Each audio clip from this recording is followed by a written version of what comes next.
so I can get back to moving mountains. Rolade spells powerful relief. 1,500 milligrams is our highest amount of antacid per tablet. Read each label. Use as directed. Keep out of reach of children. Pump up the volume. Business moves fast. Orders roll in, deadlines close in. When you ship with USPS Ground Advantage, you can keep up with confidence. Every package stays in our secure network from dock to door. And with nationwide reach, dependable tracking, and upfront affordable pricing, you get built-in peace of mind. You run the business. We run the routes. Visit USPS.com/Ground Advantage to learn more. This summer, Casey's has 89-cent medium fountain and new Frostbite by Casey's drinks. But if you don't have 89 cents, you could check your center console, dig between your couch cushions, ask Grandma for $1, or just use your credit card. 89-cent medium Frostbite by Casey's or fountain drinks at Casey's all summer long. Restrictions may apply. See store for details. QC Kinetics helps active people stay active. People like David Boardman, police officer, competitive athlete, and gym owner who trains hard almost every day. My body's taken a lot of abuse over the years. I've had multiple knee surgeries on both of my knees. I could barely run a mile prior to going to QC Kinetics. Doctors have all told me, hey, you are going to need knee replacements. But QC Kinetics gave David great news. We're going to give you the opportunity to have not one, but 2 healthy knees, and we don't have to cut you open. And after David's regenerative treatments at QC Kinetics, since I've gone to them, I run 20, 30 miles a week. I really wouldn't be able to do that if it wasn't for QC Kinetics. From knee pain to Ironman training. It's a no-brainer. Now it's your turn. Call QC Kinetics to book your free consultation today. Call QC Kinetics, 816-412-6299. That's 816-412-6299. 816-412-6299. Sometimes historic events suck. But what shouldn't suck is learning about history. I do that through storytelling. History That Doesn't Suck is a chart-topping history-telling podcast, chronicling the epic story of America, decade by decade, from the 18th century to the 20th. At Grainger, we have over 1 million products, including the ones that help keep your workplace Listen safe to and follow and History sound. That Doesn't Suck. It's An Odyssey podcast, available now on Apple 816-412-6299. Podcasts, Spotify, or wherever you get your podcasts. Listen to the Royals and Angels over on the AM 610. This Saturday with Vern's pregame starting at 7:30 and first pitch at 8:30 on your home for Royals baseball. 96.5 The Fan. KFNC FM and AM, HD1 and HD2. Kansas City in Odyssey Sports Station.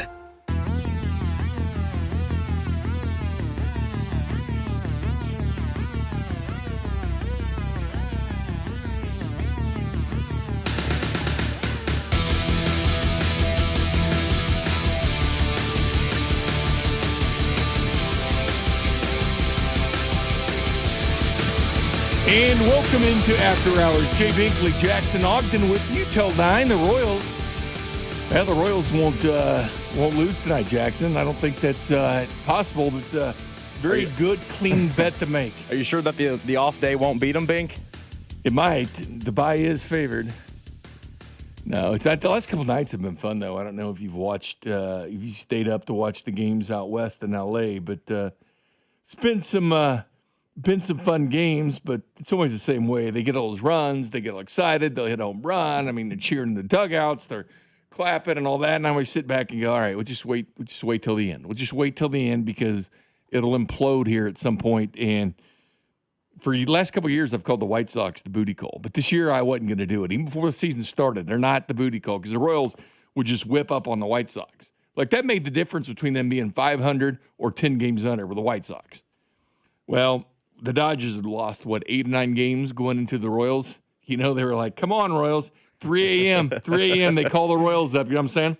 Yeah, we're the get-right game. I mean, we are everybody's get-right game. Yeah, they're leaving the bar at 3 a.m. Hey, let's call up KC and see what's going on. We are the sure thing. Now, we're playing another sure thing this weekend, Bink, and the Angels, and we were having this discussion in the bullpen.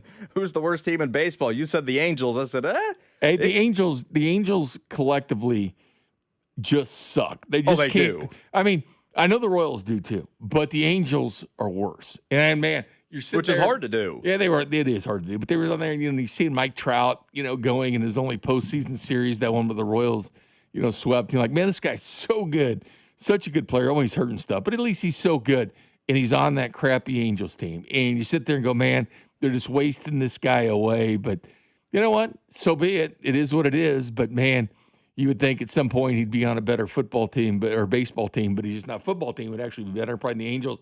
But watch the Royals sweep the Angels. Like, I'm calling for sweep because the Royals are bad, but they're not Angels bad. Like, that team is worse than the Rockies. Well, yeah, because the Rockies, I think, have one more win than the Angels do so far this year. I mean, the Royals did sweep the Angels back in May or April. It was home, though. That was at Kauffman, and it took a miracle comeback, but it did happen. So, we'll just have to wait and see. And not that this series matters at all in the grand scheme of making the postseason or anything, because neither team has a shot at that. But we'll just have to see, Bink. I mean, what did Buddy Bell say? Never say it can't get worse. I wouldn't be surprised if they got swept by Anaheim. I would not be surprised if the Angels rolled the Royals over and swept them this weekend. If they get swept by Anaheim. Don't say it can't get worse. It can always get worse. It can. But anyway, Jackson Ogden here with me tonight. It's fun. Jackson joined us on character concerns this week. If you want an early peek at the draft, if you want to start thinking wide receivers, if you're in team wide receiver like I am for the last couple of years and you wanted the Chiefs to draft a receiver, we track all the positions, though. Offensive line, defensive line. It doesn't matter. We did quarterbacks 2 weeks ago. We did wide receivers and running backs this week. We gave you your top 5 for the draft. Who's the best fit for the Kansas City Chiefs? Running backs, wide receivers. And we talked about the Chiefs rookies and how they're doing at training camp. So you mix in that, plus you mix in some prospects to watch. And then it's going to get – Jackson joined us this week because Jackson was part of our crew when we did the draft this past year. He's with Chris and I every single day. And Jackson joined us for this edition of Character Concerns. And we had a lot of fun. I told you it's a real geeky thing. But, man, if you want to follow the players along and you don't want to be one of these people that just jump into the draft – basically right before the draft happens, which we have that a lot. Yeah. We've got the guys that just jump into everything as soon as the NFL draft starts. People jump in and want to start talking about. We track them the whole season. We'll be doing that with the prospect matchups, and we do a lot of that leading up to the season. I'll tell you one thing, Jackson, we didn't talk about it as much this week, but these college football playoffs. And, you're talking about expanding them and stuff like that. I'm saying, as a draft guy, I'm saying do it. Because one thing we've seen is top prospects would skip bowl games all the time. Mm-hmm. It got to the point where if the Fiesta Bowl won the national title, they'd skip that one. They skip all the bowls. But in the playoffs, they don't. And so in the playoffs, you see some good talent. There was around 17, 18 draftable guys in that national title game with Indiana in Miami. You're getting to see the draft picks going up against great competition. If you're a huge Reuben Payne guy, you got to see him go against that Indiana offensive line. Maybe see some Khalil Benson. Got to see some stuff like that. But there was a ton of guys. And this year with Charlie Becker, the wide receiver there. Last year it was Cooper and Elijah Surratt with Indiana. Of course, Mendoza went first overall. But I'm telling you, man, these playoffs are where you get to see the prospects of the prospects. It's a great time. Guarantee you NFL executives and scouting departments are loving the college football playoffs. Well, and it's another reason that, you just saw March Madness get expanded this offseason, Bink. They want to see more key players get in the dance, have a chance. And that's just the way that it is. When you have an opportunity to get more exciting players in, like imagine if this was expanded back when Johnny Manziel was playing.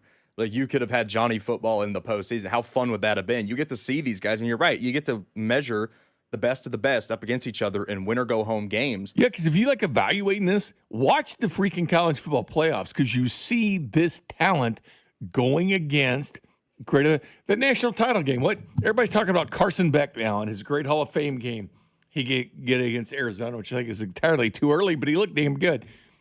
Tonight they were playing the Raiders, so there's going to be Carson Beck versus Mendoza. But Carson Beck's not playing tonight because of ribs. But you got to see that in the national title game. You got to see Mendoza go against Carson Beck. Yeah, there was a lot of NFL talent on the field, and there was NFL talent that wasn't able to come out yet, like Charlie Becker or Malachi Toney or a guy we talked about. Malachi Toney's he can't even come out this year either. Right. Dude's just a stud. A guy we talked about on the show on Monday, Mark Fletcher as well. Like, there was so much NFL talent. Everybody wanted to field. play. He was the running back from Miami that did a little Derrick Henry stuff. And Mark Fletcher he went back to Miami, and he didn't have to. I always like when guys will go back, and I'm sure NFL teams hate it. Sometimes they probably like it. Running back is not one you want to see him do because they take the wear and tear on the body. Right. when they go back as running back. And like you said on Monday, you don't really develop as a running back as much going into your senior year as you could as a quarterback or a tackle or a corner or something like along those lines. Like it's not worth the risk versus reward is not there for the running back where it is for other positions. So yeah, I was surprised, and especially in a bad draft class, that a guy like Mark Fletcher, a guy like Justice Haynes did not come out of college, but they are getting paid a lot now, so that factors in. Well, it changes the game, and we look at all across pro sports and what name, image, and likeness is doing. I mean, you talk about nil just in its standard form, name, image, and likeness, and paying players, but you got to think of the ramifications of what it does to the pros, because it even trickles over to baseball, because baseball players are getting paid too. And to be honest with you, a center fielder going to Arkansas and signing a big lucrative deal is probably more lucrative than toiling around in the minor leagues in high A for a while. You get more money there. 81% of the major league draft was college players this year. Remember when it was a lot of high school and JUCO stuff like this? You're seeing getting into the 80%, and of course the draft is shortened now with the rounds, but you're seeing the Major League Baseball draft being inundated with college players that are what? Ready to get to the pros in a year or two. It used to be this long process, but you're seeing the Jack Cagliones go from college baseball, and they're going right to the minor leagues rapidly and getting right to the pros. But you see it all over the place, and they're getting the contracts. Yeah, and the Royals just dipped back into it. The past month was Zion Rose, 6th overall out of Louisville. Like, it used to be where you take your Bobby Witts early. You take your, they didn't work out, Frank Mazzucatos, Bubba Starlings. You take those guys early in the draft out of high school because that's the way it was, and then they develop for years in your system. But you're right. Now it's you get picked, you come up. That draft class that Cags was a part of, the top 7's all called up. J.J. Weatherholt's called up. Hagen Smith just got called up. Nick Kurtz got called up by the Athletics. And Weatherholt's got another contract. A lot of these guys and they're already getting called up. They get their contract extension. They're already extended. It's crazy. It's just a philosophy change. And we'll see, Bink, with baseball specifically, with that new CBA, how that affects what players want to do. But when it comes to football and basketball, no question guys are staying because of the payments. And for running backs, I think me and you both agree that is maybe not what NFL teams want. It's probably not what they want to see. 270 carries on your back, especially if you go play the college football playoffs and you're taking all that wear and tear on you. Like Quan Lacey, I thought had a better regular season than did postseason. The injuries started mounting up and stuff like that. But we got preseason football tonight. We got the Lions and Bengals, the Packers and Steelers, the Colts and the Patriots, the Cardinals and Raiders, the Chargers and Texans. That's tonight too, isn't it? Yeah, and the Titans and Niners is the late game. NFL Network, they'll be loaded on.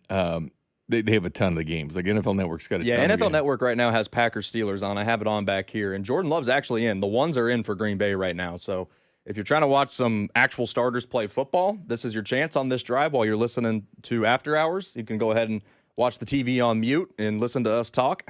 Well, I know Burrow is going to play and Jamar Chase is going to play. Here's the thing. Keep this in mind. And I know Pat's not playing because he's coming off that ACL. But Pat played preseason games 1 and 2. Andy would always say, well, starters will go a half or whatever in game 1, and then they never would. It would be play a series or two, then they wouldn't play any more beyond that. But I doubt you see many starters at all on Saturday. The Rams aren't playing theirs. And like Chris Jones says, you don't want to test yourself against their third string. You see that in Chiefs practice. You want to see that, against the Rams. That's why teams are getting more out of the joint practices with other teams. The Chiefs don't do that, but they're getting more out of the joint practices than you do preseason because it's all in preseason. Because some of the former players will even tell you this. Some of the coaches go to the other coaches before the game. And they'll want them, and they will ask this, do situations, like run certain situations to give them looks. And sometimes they, if one team does it, the other team will do it for them. They give them different looks that they want to see. And, of course, it's really rare for a team like the Chiefs to have two teams that play in the preseason. They'll play in the regular season as well. So you're going to see nothing probably out of the starters this week. The offensive line typically plays into the second quarter. I don't know if we're going to get to see that the offensive line this week. I don't know if you're going to see Creed much at all in this game, maybe in the beginning, but I could see a situation where not a damn one of them plays. Yeah, I mean, if the Rams aren't going to play their guys, what's really the benefit of playing your guys? Josh Allen's going to play for Buffalo and things like that. It's a risk that you have, but It's one of the values of preseason because you know how bad college football gets in week one. Mm-hmm. I mean, it could be the death of you. Ask Kansas State playing Iowa State over in Ireland in game one. Like, that really set that thing on fire. 100%. Because you're not playing any preseason football. It's why a lot of these teams schedule easy cupcake games to begin with, because it's essentially their preseason.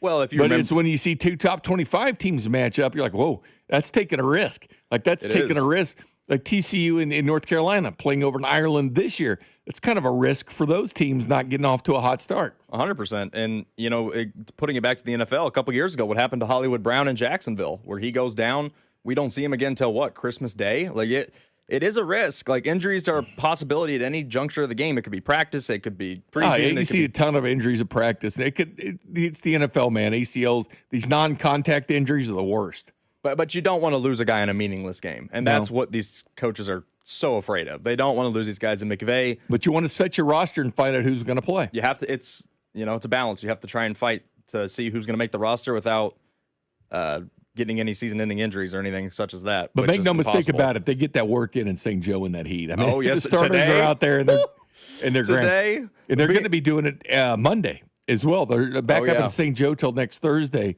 but they'll be getting after it on Monday because a lot of starters, of course, won't play on Saturday. But you bet you on Monday, starters will be playing the non-contact. I know people were making a big deal about Delane not wearing the yellow jersey today.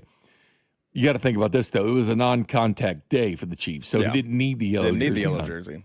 Because it was a completely non-contact day. I'll tell you what, don't get too excited for that. Now, if they were having contact today, that's something to get excited about. But, not temper those expectations with Delane because it was a no-contact day for the Chiefs. I was going to say, Bing, just walking in from my car, the parking lot to in here, I was about to break a sweat.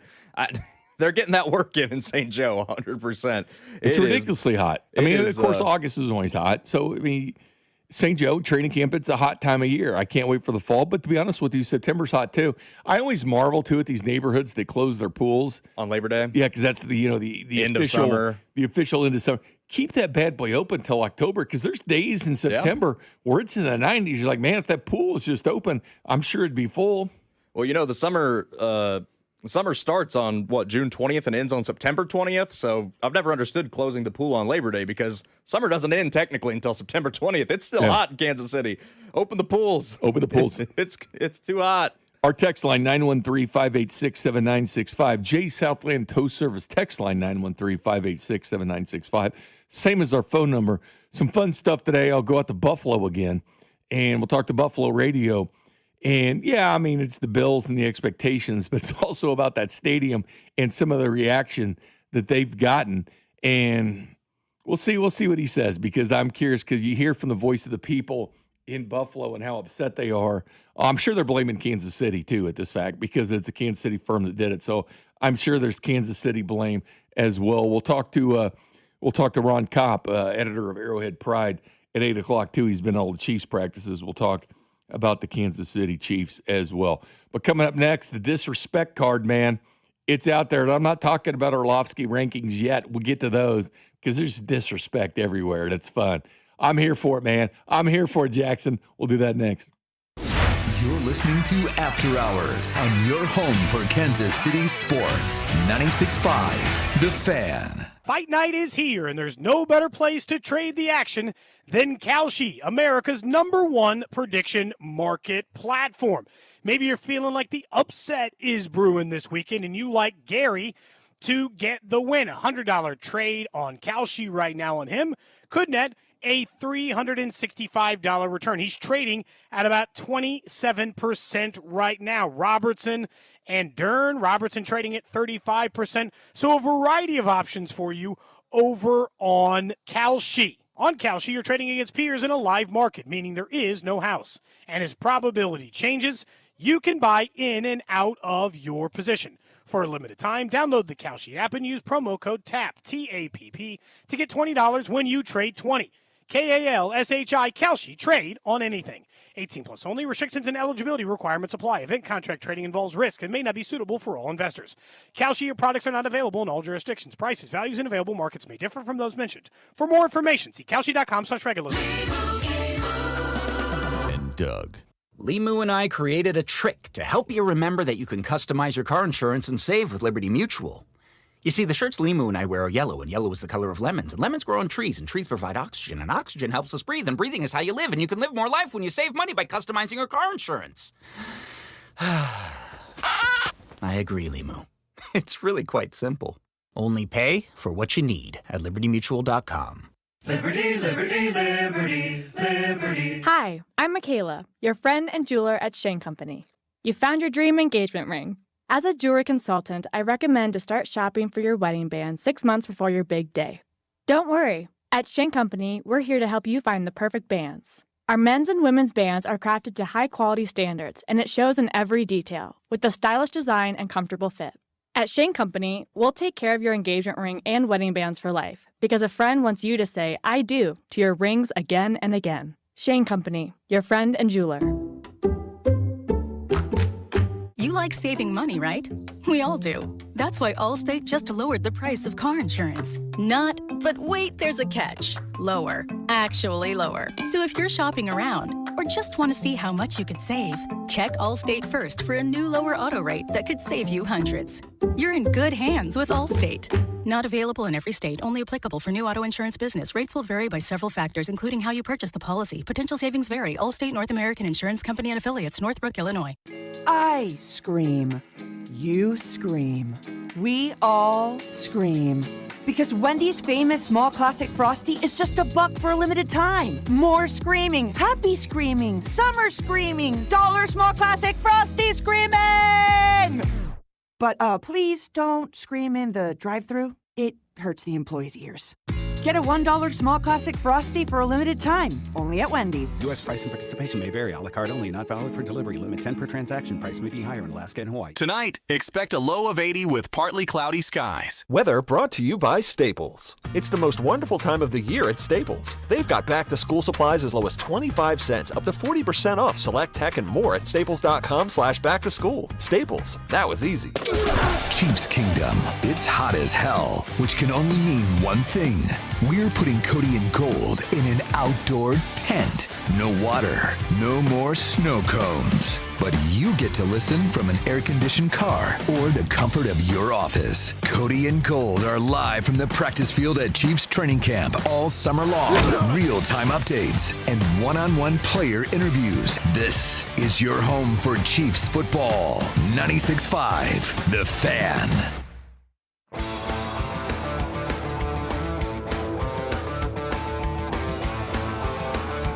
And welcome back to After Hours. Jay Binkley, Jackson Ogden.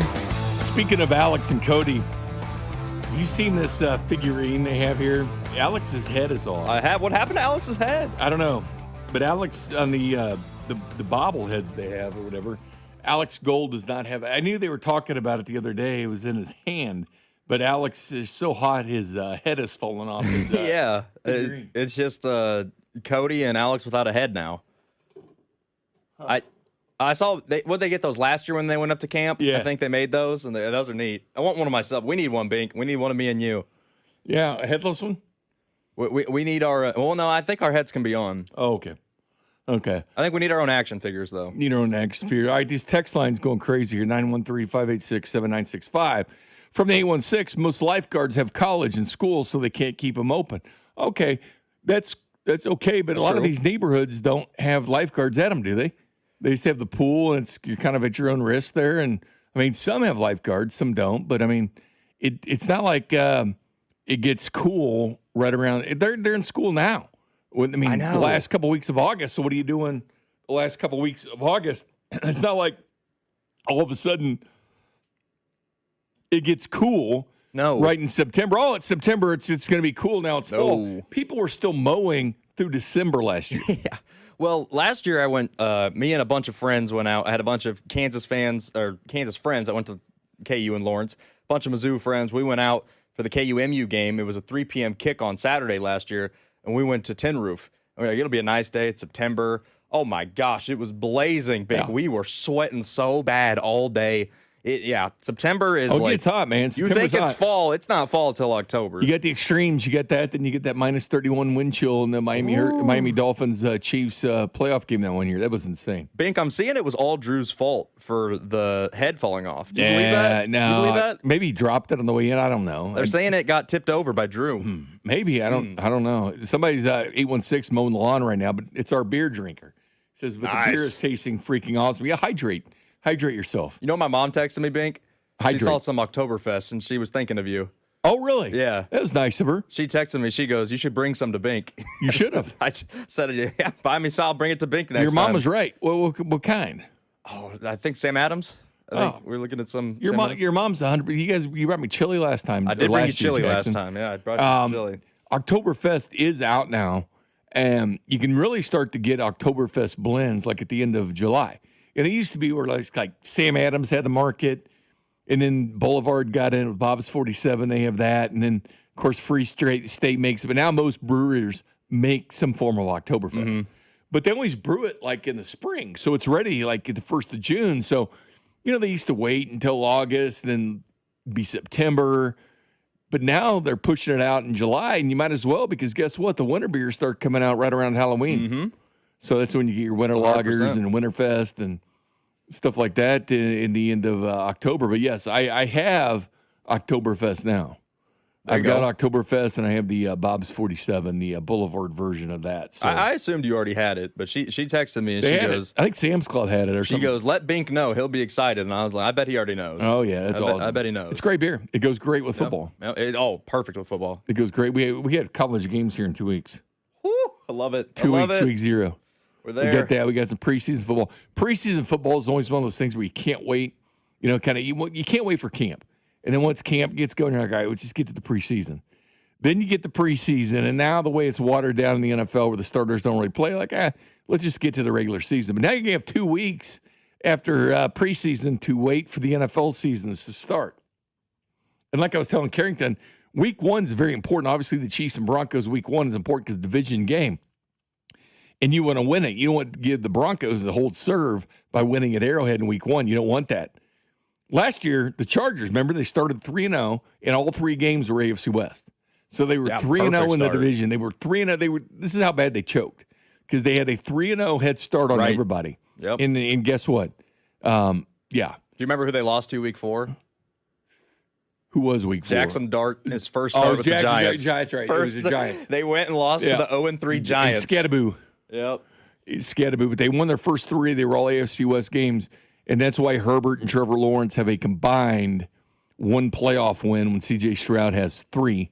And C.J. Stroud is not the best thing walking, but he's got 3 times more playoff wins than Justin Herbert and Trevor Lawrence. But people don't care about that when they do the rankings. They put their system. They don't care about wins. They don't care about wins in the postseason. It's evident when you see kind of where Mahomes is ranked. And we'll get to Orlovsky's rankings here soon, where he ranks arm strength and all these things, except for wins, except for the most important thing. I think this is what I talked about last week as well, Jackson.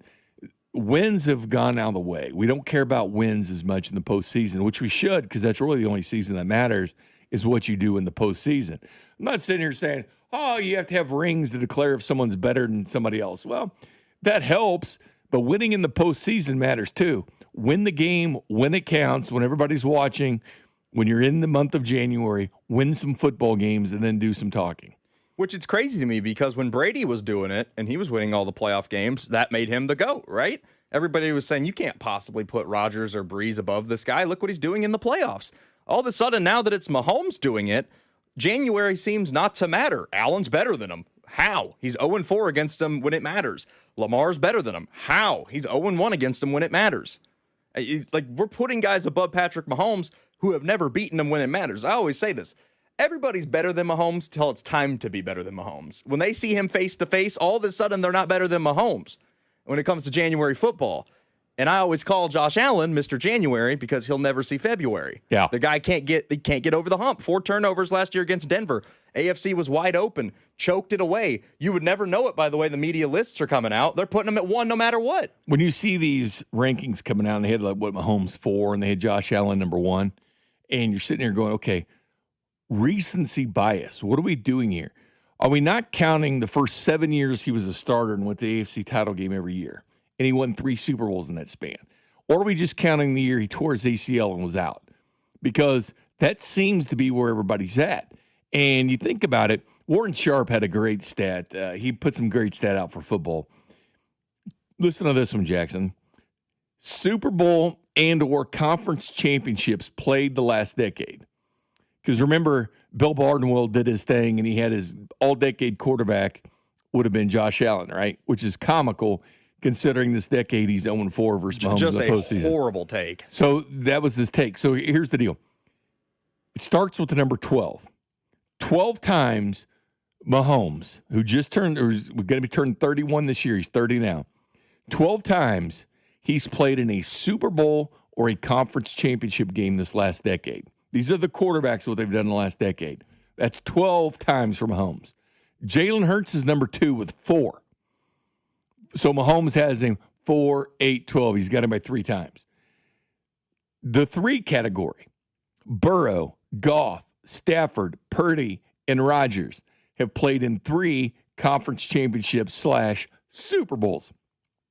We're not to Josh Allen yet. 2, you got little Joshy, Drake May, and Sam Darnold, all with 2. Mahomes 10 times more than that number. That's the only number. If you're looking at all decade, that's the only one that matters. Somehow it's been lost that matters to them. All that matters is Josh Allen carries this terrible Bills team, which they're not terrible. James Cook is fantastic. The O-line is fantastic. He's done a lot with less. Like James Cook's been his weapon. Yeah. His receivers haven't been great. And they did average 30 points a game with crap. Like, he does a good job raising the talent level. He just doesn't win in the postseason. 100%. And last year, the red carpet was laid out for him. He could not have been more open. His nemesis, his kryptonite, Patrick Mahomes, out. This was his chance, his opportunity. And you know what? Had he gone to the AFC title game his first 7 years, they'd already put a statue at that crappy stadium they just built in Buffalo. Seriously, they would probably already have a statue of him made. Or if Lamar Jackson did it, if anybody did it. Keep in mind, I didn't even mention Lamar Jackson because he hadn't played in the conference. He's only been to 1. Yeah, just the 1. And it was at home, and he threw into triple coverage. Him and Jaden Daniels went to 1. Have been the 1. Yeah. Yeah, so that's it. But because it was brought up, I heard this silly argument. It was an argument on a national sports show, right? This is how hurting for topics they were. They were discussing if Mahomes is a Hall of Famer. That was honestly the topic. It wasn't because the division was too easy. What? Yeah, they were discussing that. They weren't discussing the fact that Tom Brady, hopped out of the AFC East and Josh Allen took off. Didn't discuss that, but they discussed the candidacy of Mahomes. And somebody, his co-host, brought up this number of 12. The 12 games that Mahomes has been in the Super Bowl or the AFC title game. But the disrespect is there. Oh, like the disrespect is there. It's good. It's good for the Chiefs because being told how good you are all the time is always not the best thing. I remember the 2015 Royals. Everybody loved them, what they did in 14. Kind of the surprise team. 13, they went all the way to the White Sox, the final series of the year, remember? Yep. Before they were officially eliminated in 13. 14, they punched through, had that hell of a postseason, but didn't lose the game until they got to the Giants in the World Series. Lose that, and you couldn't find people putting negative stuff out. But the Royals found something. They found a writer on an obscure website, right, that put out the Royals are going to finish 3rd in the division or something like this in 15. I remember this. And that's what they used for bulletin board material. They didn't have much. Well, the thing is, the Chiefs have it now. The Chiefs have a lot. They've got a lot of bulletin board material, and the disrespect game is real. It's completely real. When you hear people discussing things, they don't – also the number that's not thrown out there is 17. Like 17 is a huge number that nobody talks about. Because in this argument, they were talking about Peyton Manning and Joe Montana and all this. Well, Joe Montana had 16 playoff wins. Peyton Manning has 14 playoff wins. Mahomes has 17. The only human with more postseason wins at quarterback than Patrick Mahomes is Tom Brady. That's it. That's the list. Brady, then Mahomes. It's not Peyton Manning. It's not Joe Montana. It's none of these guys. It's Patrick Mahomes. But that number 17 never gets brought up. And when you watch broadcast of the games, you never see 17 postseason wins. When that is the only thing that matters. It is. We can debate, who's better at quarterback and stuff. What do you do in the postseason? And Mahomes has got to the Super Bowl with no. Remember, they didn't win it as the one they got blasted by the Eagles. But Xavier Worthy was their leading receiver through the postseason. He had more yards and catches than anybody, and he led the way. Or if you're talking about in 2023, I mean, it was a bunch of nobodies. I mean, really, it was MVS. It was Kadarius Toney didn't play. Sky Moore didn't play. It was a bunch of nobodies at receiver. And McCole Hardman, and he went down the field in overtime, went to go win the Super Bowl against a really great 49ers defense. I mean, people want to say Josh Allen doesn't have the receivers. What did Mahomes have for 22 and 23? At least he had a running game, and we'll see Mahomes now with a running game, too. Finally, we finally get to see Mahomes with a competent running game. But first time since rookie year Kareem Hunt. All right, there's a game this weekend. So the top three guys are watching in the game this week because the rookies probably will do some playing. And here's the one thing. I know that there's this notion is out there that rookies don't play for Andy Reid. Well, they do, because Kareem Hunt led the NFL in rushing his rookie year, and guess who his head coach was? Andy Reid. Rashee Rice was their leading receiver in the postseason in catches and yards. The Super Bowl that he won with the Chiefs, guess who his coach was? As a rookie, guess who his coach was? Andy Reid. Andy Reid. So rookies do some playing. Trent McDuffie did some playing his rookie year. So rookies do get in and do some playing. Guy led the NFL in rushing as a rookie for the Kansas City Chiefs, so they can and do play. And Xavier Worthy was a rookie and led the Chiefs in yards and catches his rookie year. So rookies do play. That is a common misconception that he has. Yeah, sure, some guys don't. But you know what? Some guys absolutely do. But who are your top three guys to watch this week, considering we may not see a lot of the starters, so this list is going to be a little bit different. Hear yours as well, 913-586-7965, Jay Southland Tow Service text line. We discuss that next. You're listening to After Hours on your home for Kansas City sports. 96.5, The Fan. Back to school is here, and your life just got busy. Skip one stop on your to-do list with Hy-Vee online shopping. Order groceries on the Hy-Vee app or at Hy-Vee.com. Choose pickup or delivery, and let us do the shopping for you. One less errand, one more win for busy families. And don't forget, Hy-Vee Perks helps you save even more with Fuel Saver rewards and exclusive deals. Back to school made easier, only at Hy-Vee.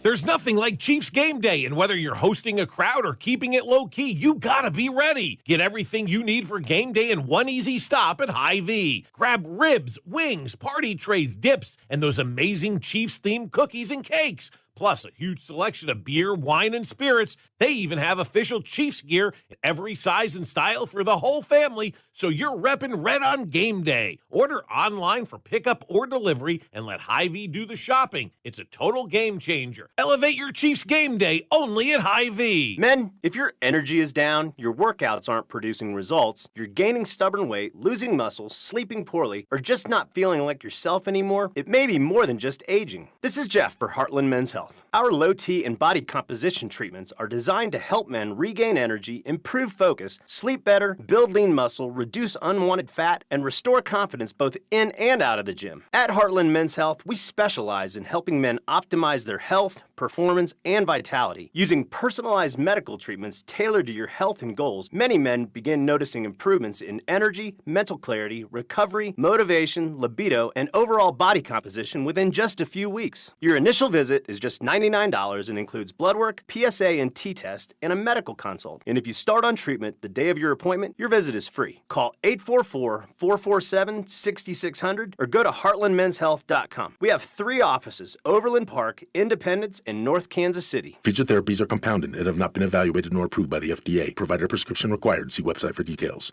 Skechers elite athlete OG Anunoby has been making history on the basketball court. Anunoby tips it in. Unbelievable. What a shot. He's been balling out in Skechers high-performance basketball sneakers, and the world is noticed. But how does OG train off the court to keep in peak physical condition? Hands-free Skechers Slip-ins Aeroburst. They help prepare OG for the physical demands of playing at a championship level. Get your pair of Aeroburst for only $165 at a Skechers store, Skechers.com, or wherever high-performance running shoes are sold. When you see this in your kitchen, The stainless steel fridge is covered in fingerprints. you hear this. Leslie, People are going to think you were raised in a barn or by wolves or raised in a barn by wolves. Fortunately, Wyman's stainless steel 3-in-1 cleans, shines, and protects to give you the best shine. A spray and a wipe will have your fridge shining like a mirror. Wow, my fridge looks brand new. Your fridge looks amazing, Leslie. Sorry, I was being a little dramatic earlier. Your kitchen says a lot about you. Let it brag with Wyman.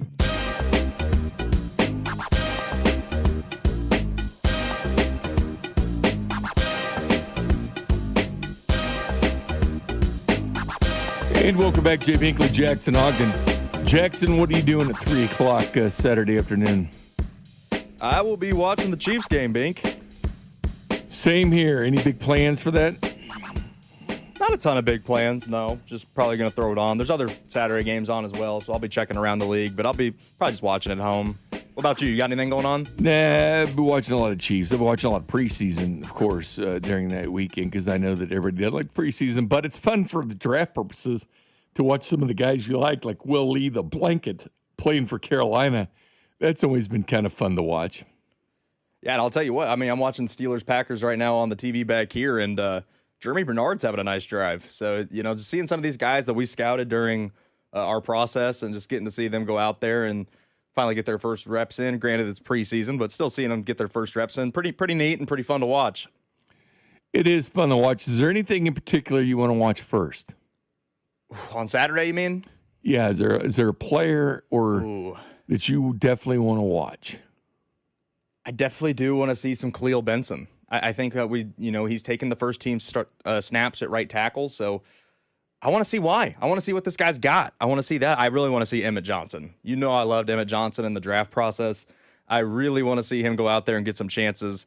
But more so for making the roster purposes or just guys that didn't get a lot of chances last year. I want to see if Jalen Royals can do something out there.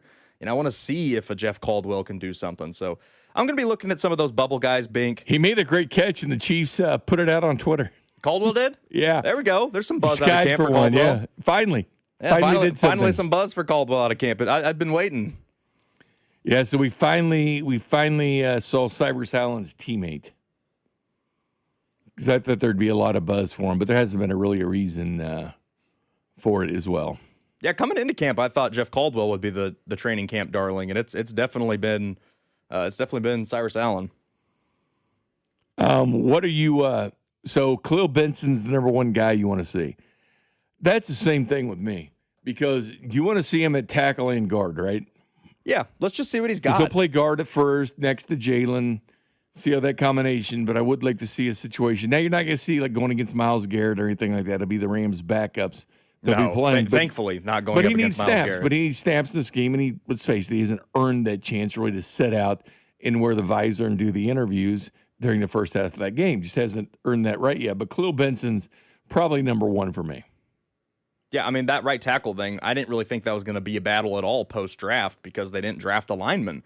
I thought it would just be Jalen Moore, and then we see every day now that Khalil Benson's getting the first team reps at right tackle, so it's definitely become an interesting thing where it's like, let's see him battle it out now in these 3 preseason games. Let's see what Khalil Benson's got because, like you mentioned, Bink, he didn't even start the national championship game at Indiana. He did not. He was in rotation at Indiana. He started 12 of the 16 games, rotated in.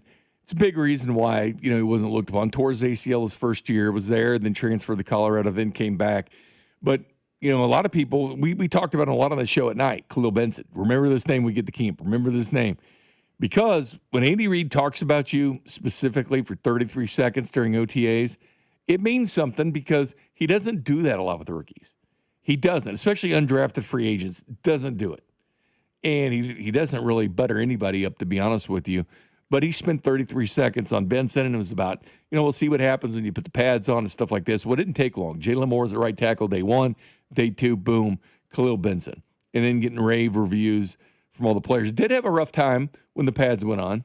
Did mess up. Did give us some things. It's so important for not only the running game, but protecting Pat, guy coming off an ACL. So it's ultimately important. And keep in mind, there's a lot of NFL edge rushers that flip sides. Mm-hmm. They do. They find your weakness, and they try to exploit it. Well, that's a newer thing, yeah. They're not automatically going to line up against your left tackle, your best tackle, their best pass rusher. They're going to find the weakness. And if they think there's a weakness at right tackle, they're going to play on right tackle or load up. They're going to find a way, and you might have to put help at tight end there, run some 12, 13 personnel, put some tight end there to help them. This is why DeMarcado was so important, a good blocking running back, to be that last line of defense for Patrick Mahomes. But run blocking, we know Josh Simmons, very good pass blocker. Well, what can you do in the run blocking? Because last year, the run blocking grades weren't great for him. The pass blocking was. The run blocking weren't for Josh Simmons in that area. But we'll see what they can do in that situation. Khalil Benson for me. The other one is, of course, everybody's All-American Cyrus Allen. Mm-hmm. And Sita and I were talking about him a little bit. Interesting guy. And the thing I like most about this guy is that chip on the shoulder, man. The chip on the shoulder. The Didn't guy get the combine invite.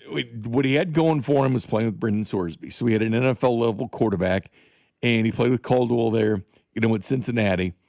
319 guys got invited to the combine. Cyrus Allen was not one of them.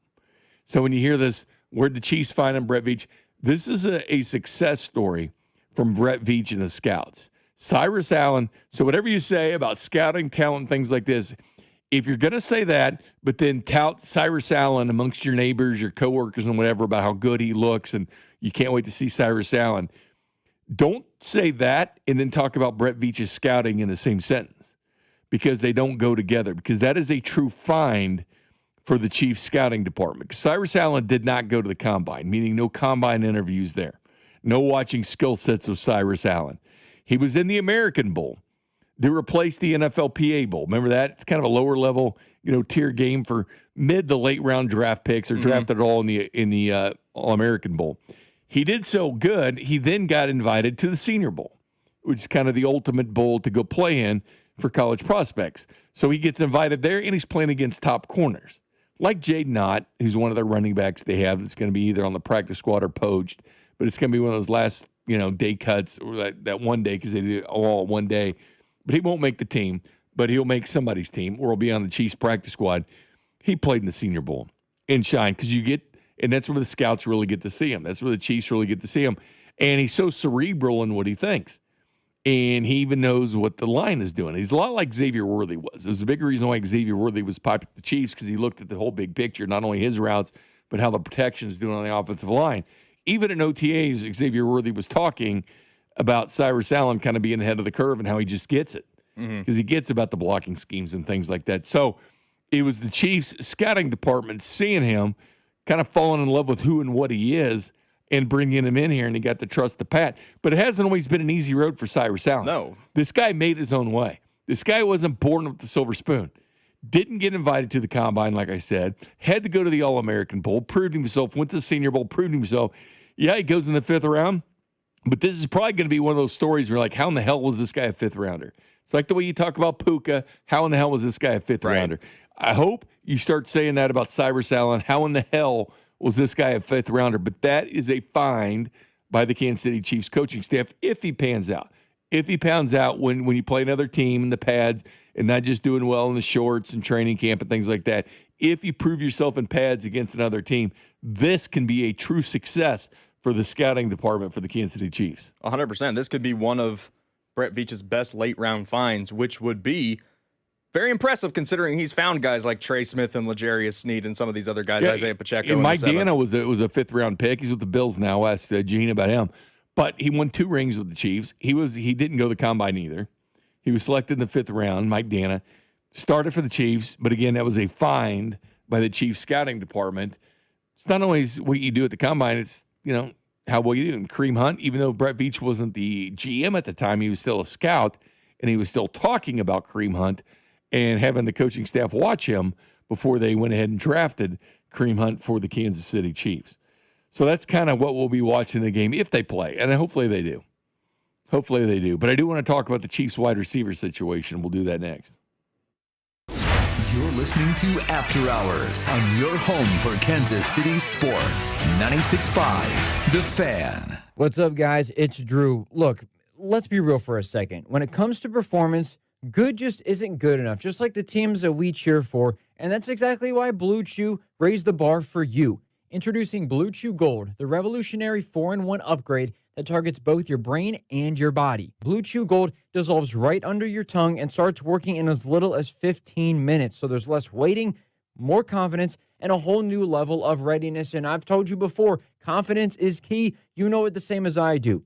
Get started today at BlueChew.com and see why millions of men trust Blue Chew. Now, with a gold standard upgrade that's changing the game for good. It's not just about function anymore. It's about total performance, both physical and mental. They're turning bedroom performance into an Olympic sport. So go for gold. Make life easier by getting harder and discover your options at BlueChew.com. There's a special deal for you there. Get 10% off your first month of Blue Chew Gold with code KFNZ. That's promo code KFNZ. Visit BlueChew.com for more details and important safety info. Men, erectile dysfunction can affect much more than just your sex life. It can create stress in relationships, leading to feelings of anxiety or embarrassment, and impact your overall confidence and well-being. This is Jeff for Heartland Men's Health, and we specialize in treating men's sexual health issues to help men find solutions that fit their individual needs. ED is a frustrating condition, and many men suffer for years without seeking treatment. But the good news is that if you're like most men, we have the answer. Our licensed medical providers will evaluate your specific medical situation and recommend a plan designed for you. And these advanced medical therapies work, with treatments having success rates of well over 90%,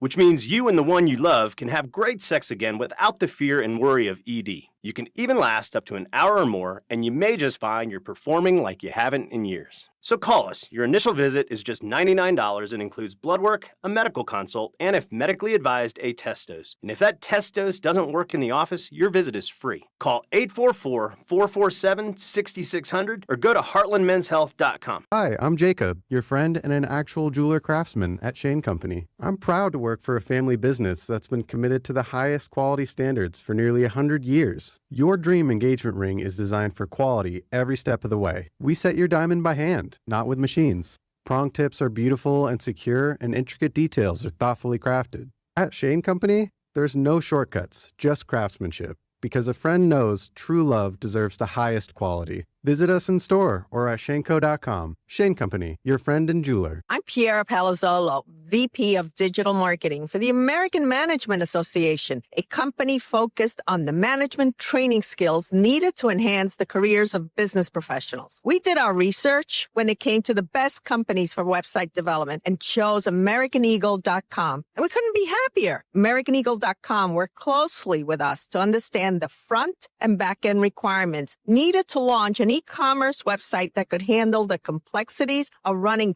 thousands of seminars nationwide. Our robust new website and improved SEO saw immediate increases in site traffic and web revenue. If you're in need of managerial effectiveness and success, visit our website at amanet.org. If you're in need of a website that provides an unparalleled consumer experience, I highly recommend AmericanEagle.com. Transform your business today. Dial 877-WEB-NOW1 for a free digital consultation with AmericanEagle.com. You're listening to 96.5 The Fan from the DM Injury Law Studios. Mike's got this. Car, truck, or motorcycle wreck? Remember, Mike's got this. 816-888-7500. Mike's got this. Welcome back to After Eric, J. Binkley, Jackson Ogden. We'll head to Buffalo here in about 10 minutes or so. Talk about some former Chiefs trying to make that team, plus a stadium debacle as well. I'm curious what the people out there are saying. Preseason football rolling around. Burrow was 5 of 6 for 39 yards before being replaced by Joe Flacco. Took a sack, too. Did you see that? I did. They cut to it. Yeah, he took a sack. I know Bengals fans were holding their breath. Jamar Chase even had a catch in that game. In the Steelers game versus the Packers, Rodgers not playing. Mason Rudolph, 10 of 11 for 93 yards so far in this game. And Jordan Love was quickly replaced by Tyrod Taylor here. So seeing some starters do a series or two, and that's okay to get your feet wet because they'll play this and they'll play, a couple of series probably in the second game. They won't play a third preseason game at all. And then you sit around and wait till the first week. It's a long wait in between that last preseason game and that first real game now, isn't it? They've made it quite the wait now that there's not 4 preseason games anymore. Got to wait. We have college football to entertain us. That does help. That does help. It's going to entertain us all year. You said last year. That's what you do on Saturdays, man. You said last year when we were at this time, you're like, I hope you got all the weddings done. I hope you've got everything already taken care of that you needed to get taken care of because it's football time now. and it is football time now. Exactly. Yeah, you need to have that out of the way, especially, I mean, the preseason, if you want to get away with the wedding, I'm sure that's fine. But once college football starts on the 29th, you got to have all that stuff out of the way. And stuff needs to be gone at that point. All the weddings, all the, yeah, baby, let's go out to eat, that kind of crap. All that. I got news that you're not going to like. I've got a wedding I'm in a wedding in October on a Saturday, and that's prime SEC Saturdays, man. That is in the wedding. Yeah, I'm a groomsman, so I'm man, in. Shout out my good buddy Micah. Does he hate you? Not a college football guy. Micah sounds like he hates you. It is what it is. We're gonna have a good time, and I'm gonna be streaming the Mizzou game on my phone at the wedding, right, Bink? That's what we gotta do. Which game is it? Oh, I gotta find out which week this is.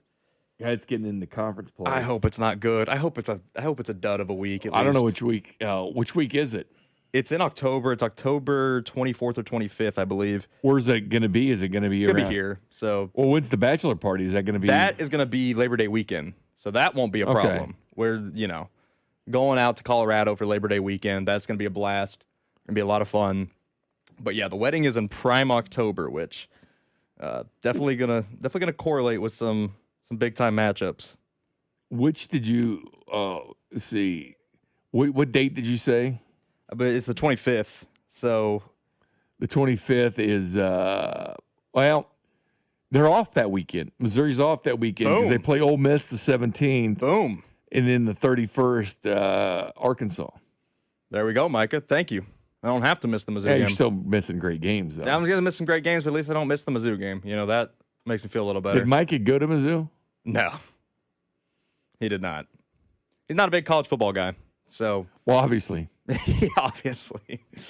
Does he like the NFL? Oh, yeah, big into the NFL. Loves the NFL. We're in a fantasy league together and whatnot, so big fantasy guy, big NFL guy, just never really been a college guy.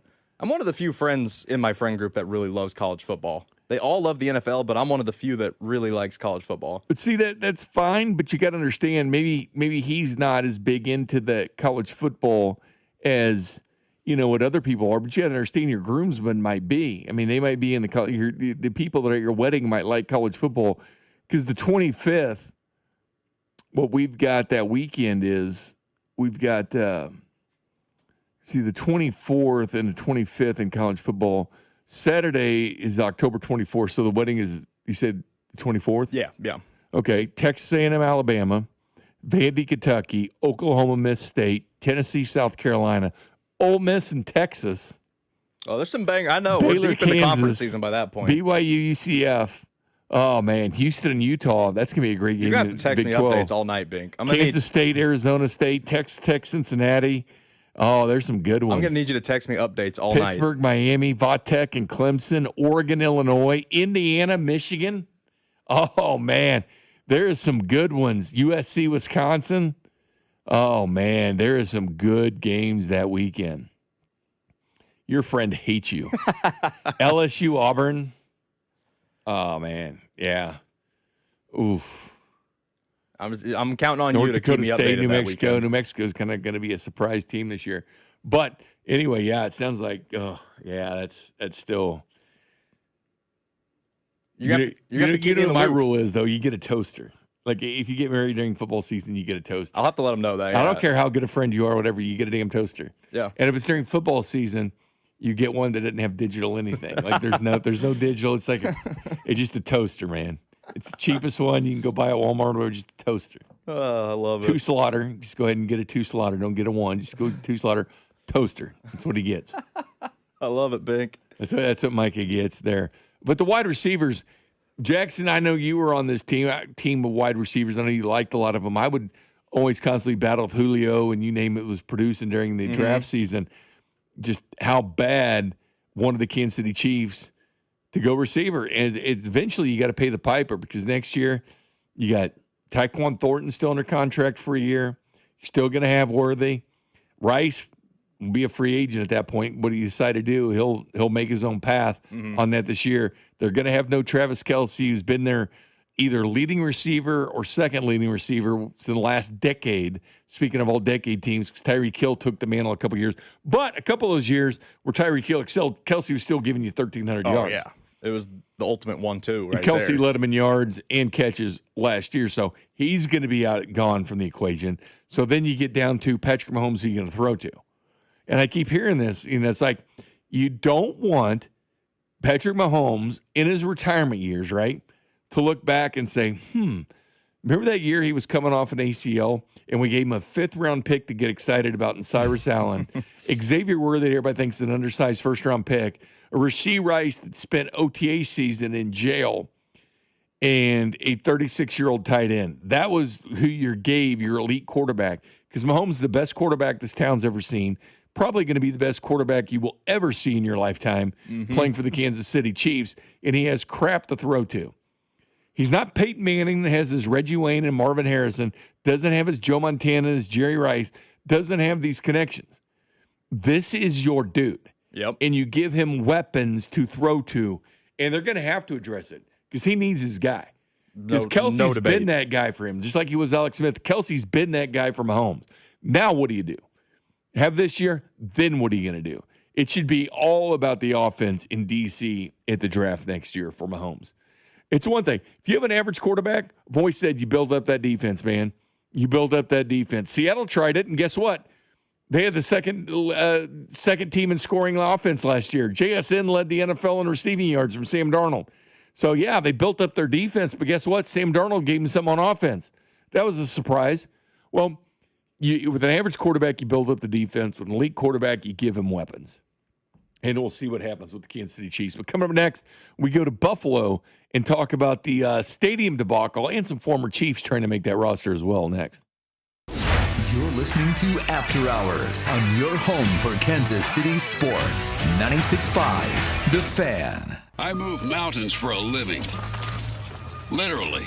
That means I don't carry hand lotion, and when it comes to serious heartburn, I don't mess around with anything but Rolaids Max Strength. Its dual-active formula has 1,500 milligrams of calcium carbonate and magnesium hydroxide that relieves heartburn fast. And the best part? The roll fits right here in my pocket, so I can get back to moving mountains. Rolaids spells powerful relief. 1,500 milligrams is our highest amount of antacid per tablet. Read each label. Use as directed. Keep out of reach of children.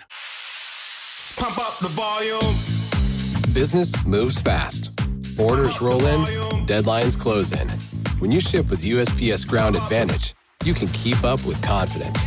Every package stays in our secure network from dock to door. And with nationwide reach, dependable tracking, and upfront affordable pricing, you get built-in peace of mind. You run the business. We run the routes. Visit USPS.com/Ground Advantage to learn more. Liberty Mutual customizes your car and home insurance. And now we're customizing this ad for your morning commute to wake you up, which could help your driving. Science says that stimulating the brain increases alertness. So here's a pop quiz. How many months have 28 days? What gets wetter as it dries? What has keys but can't open locks?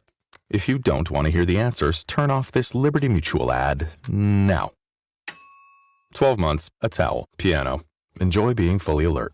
Liberty, liberty, liberty, liberty. Men, when addressing the problem of erectile dysfunction, you want the right treatment for your specific medical situation. Because every case is different, and finding the right treatment can mean the difference between just an okay experience and an amazing one. This is Jeff for Heartland Men's Health, and at our practices, we offer the full range of ED treatment protocols, and can even combine therapies to help make those intimate moments special, both for you and your partner. At Heartland Men's Health, we take great pride in providing excellent care and treatment options for ED. Our medical providers specialize in men's sexual health and understand that no two cases are alike, which means you'll get the right treatment for you based on sound medical evaluation and appropriate applications of medical therapies. Plus, we offer treatments that are effective in well over 90% of cases, which means if you're like most men, you'll get your sex life back. So call us. Your initial visit is just $99. It includes blood work, a medical consult, and if medically advised, a test dose. And if that test dose doesn't work in the office, your visit is free. Call 844-447-6600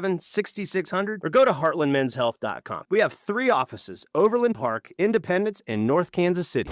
This is your home for Kansas City sports. 96.5 The Fan, KFNC FM and AM, HD1 and HD2 Kansas City, in Odyssey Sports Station. Welcome back, 7 o'clock hour. Jay Binkley, Jackson Ogden producing the operation. Well, you've made it. You've made it to preseason football. This is step one to get football back in your blood. 2 weeks from college football. We got college football, the NFL. This is the good time of year. Oktoberfest beers are out. Can't get any better than this.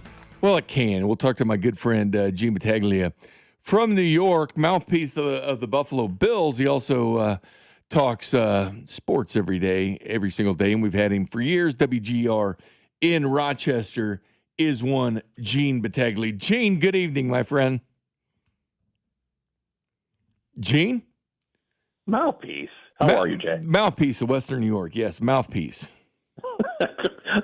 was spreading Bill's propaganda across the country. No, Hey, you are a very real guy. You're very real in what you do, and we've been man. This is Mahomes' 10th season in the NFL. I mean, we've been talking for a decade, my friend. Oh yeah, that great soundbite when you came on the day after the draft. You said, "Hey, how are fans fit? Thank you, Buffalo." Said one Jay Binkley. So you were right on it, Jay. Thank you, Buffalo. Well, a lot of people didn't like the selection by the Chiefs, to be honest with you. It's kind of like, look at his record at Texas Tech and stuff. But I did. I loved the selection by the Kansas City Chiefs. Speaking of the Kansas City Chiefs and Buffalo Bills, Gene, several former Chiefs trying to make that team. You got Shane Buechele still out there trying to make a quarterback. Mike Dana is really struggling. Looks like he's nowhere to be found on their depth chart. He won 2 rings with the Chiefs. What's his situation, Mike Dana? You're right. I don't know. I mean, you'll determine this Saturday, see how much time he gets. But he's honestly, nowhere Jay, on their depth chart. Yeah, I don't think he makes this team, to be honest. Doesn't look like it. Buechele hasn't looked good either, so kind of forgot he was with What Kansas about City. McCole Hardman, man? He's out there too. Yeah, I mean, it's Hardman. I don't think he makes the team either, Jay. Wow, man. These Chiefs aren't going to make it, man. What about intel? You going to get any intel from them? Right. Well, how many former Bills are on Kansas City? The punter. That's it, right? Oh, Riza? Yeah. Yeah, I guess you guys didn't give him much of a chance. Oh, that was a whole other story. So yeah, no, I know, but so they went away for training camp. It's weird because we think about all these teams, doing their training camps at home. 8 teams actually leave. Like there's 8 teams that actually leave and still do training camp away. Now the Bills did it really quick. They only spent like 10 days away, and now they're already back in Orchard Park, I think. Yeah, it's so for your listeners, the geography out here, Buffalo and Rochester, it's an hour and 15 minutes, which for major metros, that's really nothing, but it is just far away enough that, allows for those sort of bonding, being in the same dorm and everything else. As long as Josh Allen likes it. Josh Allen loves the golf too. Literally, and there is good courses across there. The street is Oak Hill Country Club, where they have majors and everything, and he's got the free pass to go golf in the afternoon. So that's why they still continue to have training camp out here in Rochester. Well, you've been here. You've been to our city. You came a couple years ago to watch the Mets play the Royals. There's parts of this metro, and it's like a good hour to get to them. Between several parts of the metros between Kansas and Missouri. I'm going to be. Oh, it's a half-hour drive to downtown. It's fine, it's fine. But that's the one thing I learned about Kansas City, that it's bigger than you could imagine. And you actually liked your time here. I loved it. I loved Kaufman. All this Chiefs hate, and you actually liked it. Well, I didn't see any Chiefs stuff when I went to Kaufman, and the Mets. Let me think. Oh yeah, they won both those games. That was enjoyable too, Jay. But I thought Kaufman and people there were really nice. So yeah. Well, before we get into kind of expectations in the AFC, I got to ask you, Gene, because what's going on with that stadium and the views? Because that can't be making Buffalo fans happy. I mean, to be sold a bill of goods where your seats are and seeing virtual tours, and then spending all that money and being now. They've sold 17,000 PSLs, right? Something like that.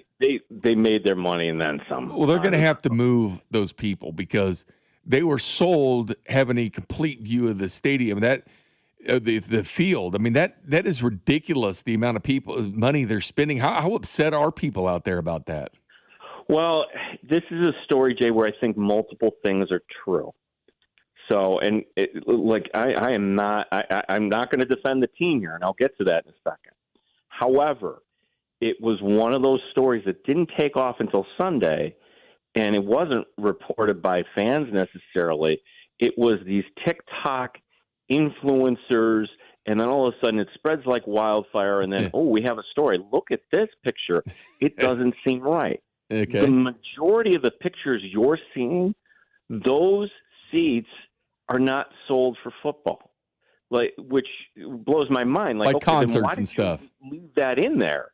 Like, why would you leave those seats in there? And that's where I say, hey, for the team, they should have had some self-awareness that, hey, if these seats are only meant for concerts and they're not meant to look at the football field, well, then take them out, because there wasn't a concert to open up the stadium. I thought for sure there would be. No, there wasn't. It was a random practice. Now, with that being said, yes, there were some people that the Bills didn't sell these PSLs, Jay, and this is something to file away. I don't know how they're going to handle this in Kansas City, but it was Jerry Jones's company, Legends. They come in as the third party, and it's kind of heavy-handed, high-pressure sales, at least my perception of it. And they present you a picture of, here's your computer simulation, what your seat will look like. Well, there's a couple instances where somehow that railing didn't end up in front of the seat.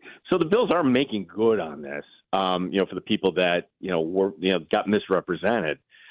It's just an unusual thing. If you're going to buy a car, you drive the car. If you're going to, buy a house, well, you got the inspection, you're doing everything. You're making this investment in a seat based on something you see on a computer screen and your love of the game. So it's not a perfect system. And quite honestly, Jay, I myself wouldn't have designed the stadium like that. I wouldn't have left anything like that. They said they did it because so you can see it in the concourse, you could see the football field at all times. I don't know. The scoreboards, people don't like the scoreboards, I guess, either, because they're kind of small. It was relatively speaking. I mean, they're the same size like in Philadelphia and Chicago, but when you build a new stadium, that's the expectation that you're going to have like the biggest and the best. And to me, it's just kind of a normal scoreboard. Are they blaming Kansas City yet? We're figuring out a way to do that. We're figuring out a way. A Kansas City firm designed the stadium.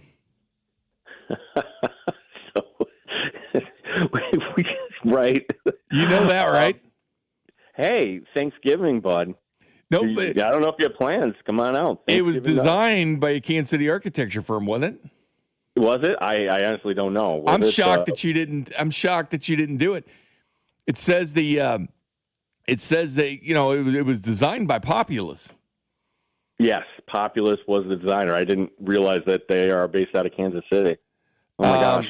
They have offices all over the place, I'm sure, but yeah. I just figured the Kansas City would come up in this.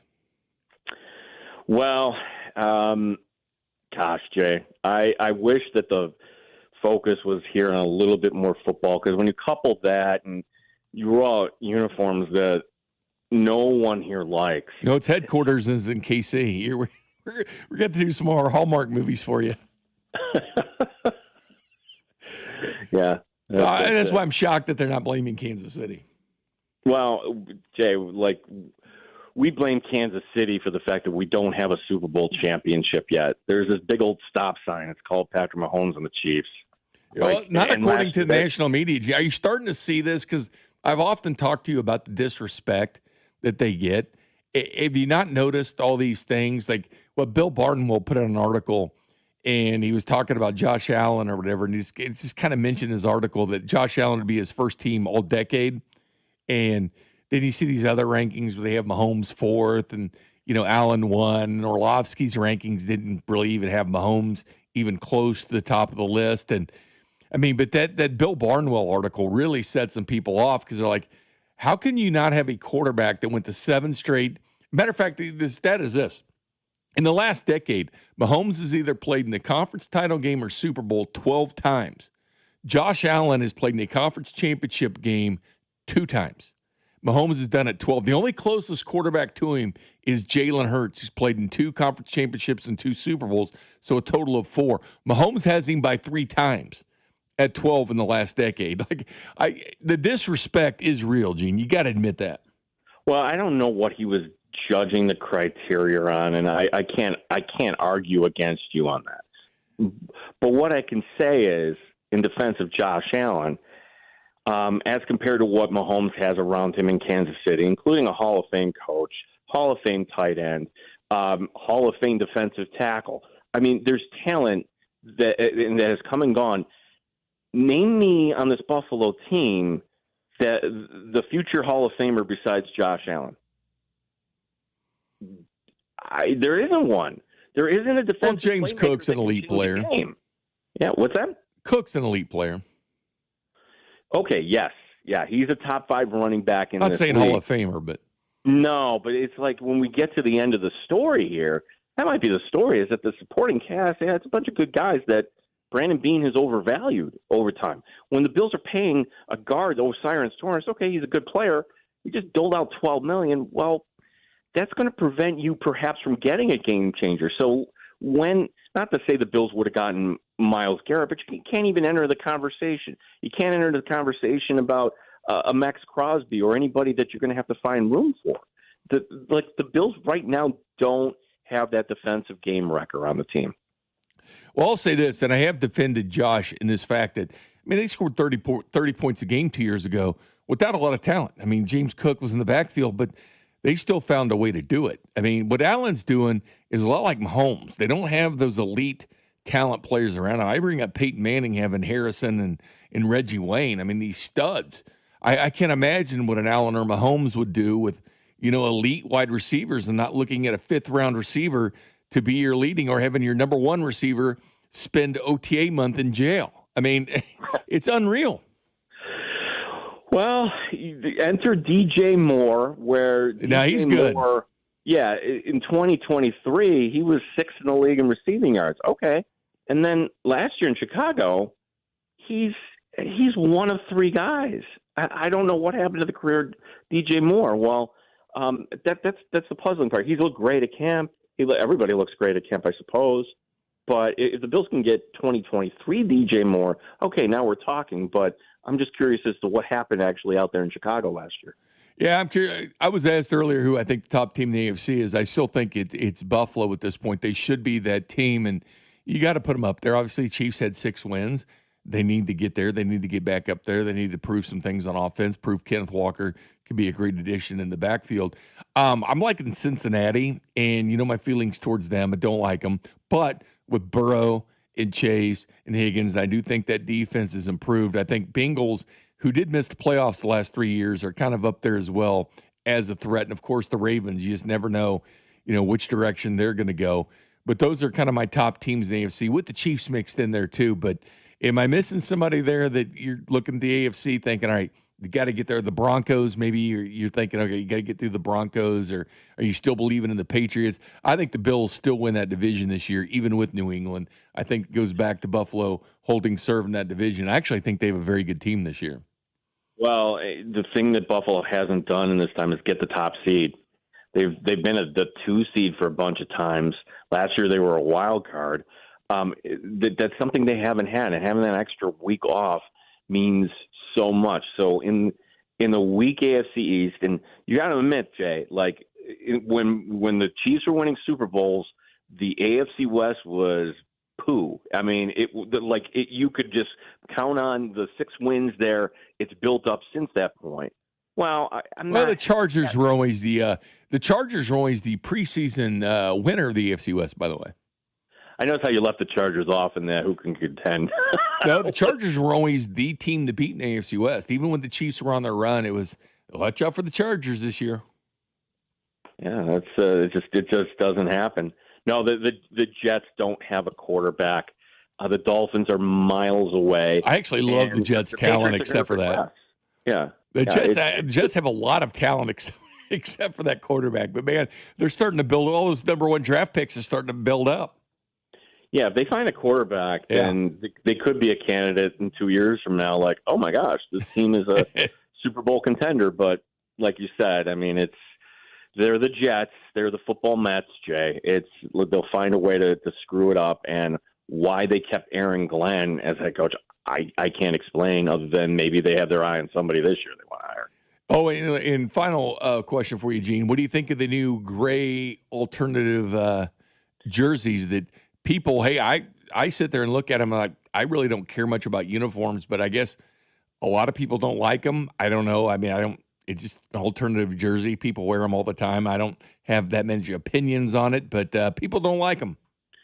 No, I'm old school. I prefer home and road. Those are the two uniforms I prefer. Okay.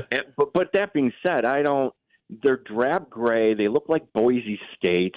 There's nothing that really says, hey, this is Buffalo to it. Okay, Buffalo nickel, we're going to call it. Like this is a Crayola crayon. I've yet to meet the person that says, yeah, I like that jersey. I'm gonna go buy it. Like Josh came out and he loved defended it, but he's just the company guy when it comes to that. Those uniforms, no, they've been panned here in Western New York. He's a company guy. Gene, you're the best WGR in Western New York. And I got to tell you this too, Gene. You had enough wings this season? Oh, no, this never season? enough.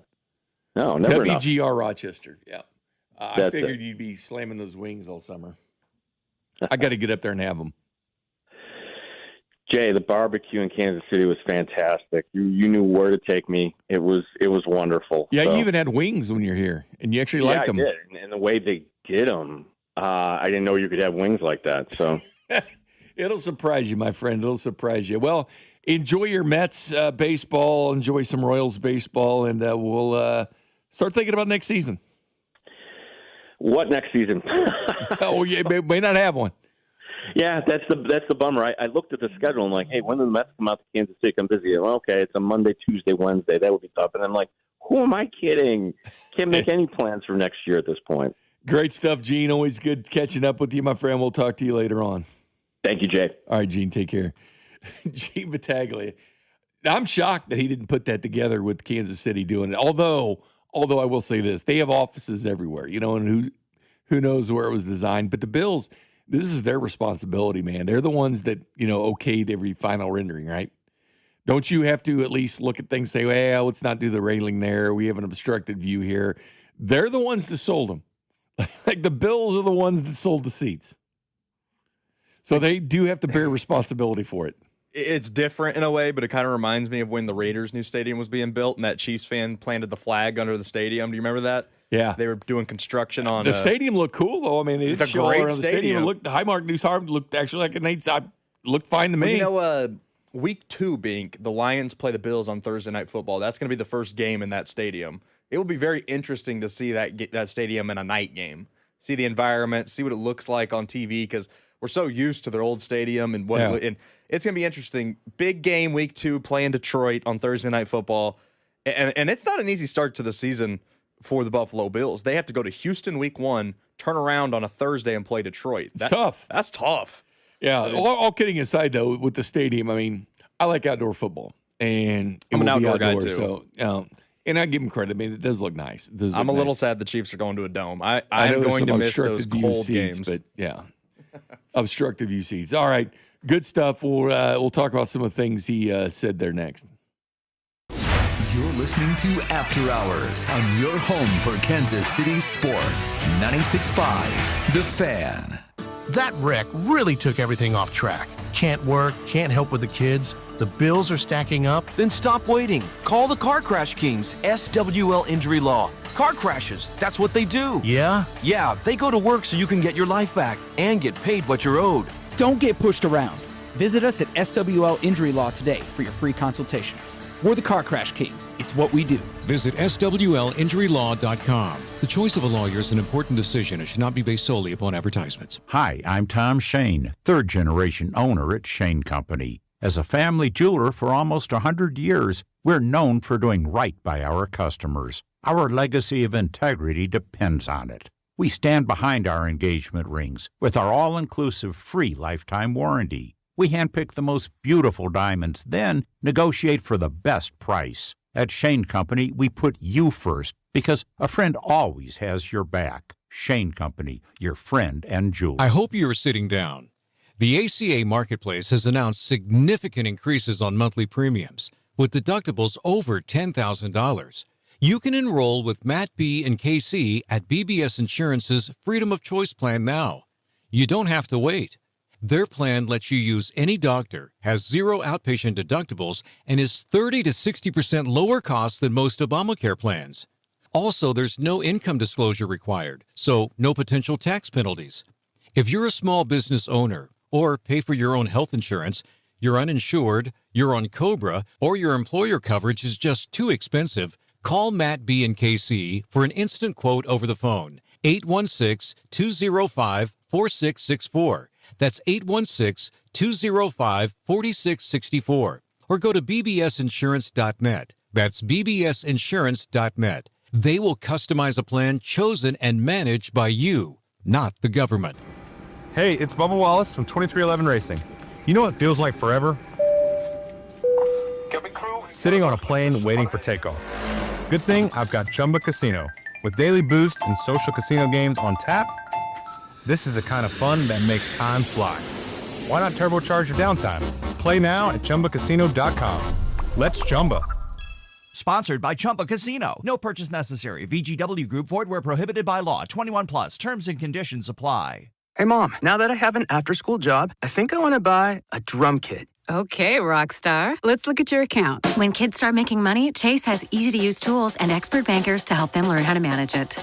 And next month, I'll buy the bass drum and the cymbals. Oh, and maybe some noise-canceling headphones for you. Aw, you've thought of everything. Help kids save, budget, and build financial independence, all with Chase. That's good for kids and good for parents. Visit your local Chase branch and get started. Account subject to approval. JP Morgan Chase Bank, N.A. member FDIC. Men, if your energy is down, your workouts aren't producing results, you're gaining stubborn weight, losing muscle, sleeping poorly, or just not feeling like yourself anymore, it may be more than just aging. This is Jeff for Heartland Men's Health. Our low T and body composition treatments are designed to help men regain energy, improve focus, sleep better, build lean muscle, reduce unwanted fat, and restore confidence both in and out of the gym. At Heartland Men's Health, we specialize in helping men optimize their health, performance, and vitality. Using personalized medical treatments tailored to your health and goals, many men begin noticing improvements in energy, mental clarity, recovery, motivation, libido, and overall body composition within just a few weeks. Your initial visit is just $99 and includes blood work, PSA and T-test, and a medical consult. And if you start on treatment the day of your appointment, your visit is free. Call 844-447-6600 or go to heartlandmenshealth.com. We have 3 offices: Overland Park, Independence, and North Kansas City. Future therapies are compounded and have not been evaluated nor approved by the FDA. Provider prescription required. See website for details.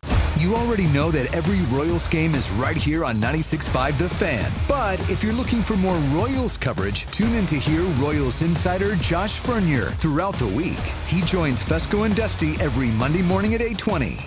Cody and Gold every Wednesday at 12:30. And he joins The Drive every Friday at 3. Miss anything? Check it out on the show podcast or All Things Fern Channel, wherever you get your podcasts. This is your home for Royals baseball. 96.5 The Fan. Gene just sent me a message if I can go on with him tomorrow. No, I sent him a message. Sorry about that. I just, in my ears, he kept cutting out. I went on the air, thank God, but it was just cutting out in my headset where I thought he was dropping. And it was like, okay, I didn't mean to make fun of him that bad, but no, I'm going on with him tomorrow. But those great uniforms, because last year was the AFC East. It was their turn for the Nike rivalry uniforms. The Chiefs is in 27, where they're going to have the alternate jersey. I'm curious what the Chiefs will do. If they'll do, they'll probably have to do something, right? Chiefs don't typically like to, the Hunt family specifically doesn't really like but to Nike's tinker. money, they're spending all this stuff. Yeah, they don't like to tinker around with them. Do you think they'd go with I don't even know. Do you think they go all black? I doubt they would do that. Some yellow somewhere maybe? I don't know what they'll do. No, I don't think they do that either. I don't know. What do you think, Bink? I mean, if they had I don't know. pick a new jersey, what would they do? I don't know, but they'll have to do it when it's their turn. It's about to be their turn, yeah, for a new so new they'll have to do something. But I mean, throwback uniform, whatever they did call Dallas them. Texans helmets a few years ago. Remember? That's right. Yeah. Back in the Castle days. They'll probably play homage to that. Yeah, I don't know what they're going to do. But it'll be something to involve Kansas City. Will be like Buffalo's doing the Buffalo nickel. It's kind of the gray uniforms. People hate those things, man. It looks terrible. It looks so bad. I know we pick on Buffalo a lot. We're 4-0 against them in the playoffs. I get it. They're our little, we're the bully to them, but they even think those uniforms are terrible. Those are just gross. Whoever designed those, what are we doing? And the thing, too, is I don't know where you wanted game one to be. If you wanted it to be in Denver, get it out of the way in Denver, have it at Arrowhead. And I'm like, man, if they get that first win, because the schedule is very nice. The Chiefs' bye week is very, very early. Very early. Early as it can be. If they can get this out of the way, get the Denver Broncos game at home out of the way, Andy Reid is 22-5 after the bye in the regular season, 9-3 in the postseason with the bye. That's 31-8 off of bye weeks. They lost them one last year to Denver after the bye. But you got to think Andy Reid's got one big-ass bye week, because as soon as the schedule was put out in May, he had the rest of May, he's had all of June, all of July, all of August, and half of September to worry about the Denver Broncos. 100%. Yeah, he'll be thinking about the other teams and stuff too, but getting the division winner last year, the Denver Broncos, getting that out of the way for a team that, did lose 16 straight to the Kansas City Chiefs. Denver's been feeling themselves quite a bit with this. But get that out. But Andy Reid, that's the one thing. That's the wild card. You're talking about how good Andy Reid is off a bye week. And now you're giving him an extended bye week because you're giving him the whole summer to think about the Denver Broncos. Yeah, and ever since he became the Chiefs head coach, they've only lost week one 3 different times. 2 of the last 3 years they've lost week one. They lost to the Detroit Lions week 1 in 2023. They lost to the Chargers last year in Brazil week 1. But before that, he only lost 1 time week 1 here. He is notorious for getting off to 8. Remember when Mahomes hadn't lost a September start? I think he made it through 18, 19, and when 20. He had 2 losses in the division on the road. Yeah, he's just been ridiculous in He's September. only had 5 games in the regular season where he's lost by more than a touchdown and 2-point conversion. Right, September. That's it. The September Chiefs are normally pretty hot, and the schedule breaks their way after Denver because you get Indy at home on Sunday Night Football. You go to a tanking Dolphins team, and then you go to the Raiders before the bye. Like you mentioned, very early bye, week 5. Then you come out of that bye, big game against the Chargers. So you said you get that bye, You're saying you get the bye before Denver. You also get the bye before the Chargers, basically. Yep. So 2 division games, you kind of get a bye week between, for sure, the Chargers one and, of course, week 1. Because the last couple of years they've had, 2 years ago they had less rest than anybody in the NFL when it comes down to rest days. And when they played 3 games in 10 days. 11 days, yeah. It was nuts. Games they had. And they went 3-0 in those games. It's crazy, but to give him a huge bye week like this, the whole summer, and to get that divisional game out of the way, even though it's a home game, but again, I think winning in Denver would have been awesome. Like to win a divisional road game. I kind of wish we would have gotten at Denver out of the way immediately. Yeah, because you think about all the time off Andy Reid's had to think about the Broncos. Like you give him all that time, and they play in Denver week 1. Had it been that way instead of playing at Arrowhead, I would have taken that too. I would have definitely taken that. Get a road division game out of the way. You remember when Broncos fans were so mad when the schedule came out that wasn't in Denver? We won the division last year. They were furious. We should have it. You don't get to play at home week 1 unless you win the Super Bowl. Did they think about the Chiefs coming off of back-to-back Super Bowls, having to go to and Brazil, playing in Brazil? Had to go to Brazil week 1. Like, cry me a river. Unless you win the Super Bowl, you don't get to play week 1 at home. Point blank. You don't get that privilege. It's not. Teams do it all the time where they play, away from things. Now, if you win the Super Bowl, you're guaranteed to get that game at home. But even, Bink, you remember back when Baltimore won the Super Bowl in 2012? They had to open the next year in Denver because the Orioles were playing at home. Right. So even then, it's not always been if you win the Super Bowl, you start at home. Denver fans were acting like they should be insulted that game was not in Denver. Well, what gives you the right? When the Chiefs beat they had their first Super Bowl in this run with Mahomes, right? Mm-hmm. When they beat the 49ers 31-20. Yep. You know where they opened up the season? They opened it up in Jacksonville. So the Chiefs had won the division, they win the Super Bowl, and they open the season at Jacksonville. Yeah, the year that they won it, that week 1, right? Yeah, week 1. As a matter of fact, their first 2 games were on the road. Because it was at Jacksonville, at Oakland. At Oakland, yep. Jacksonville, at Oakland. So you're at Jax.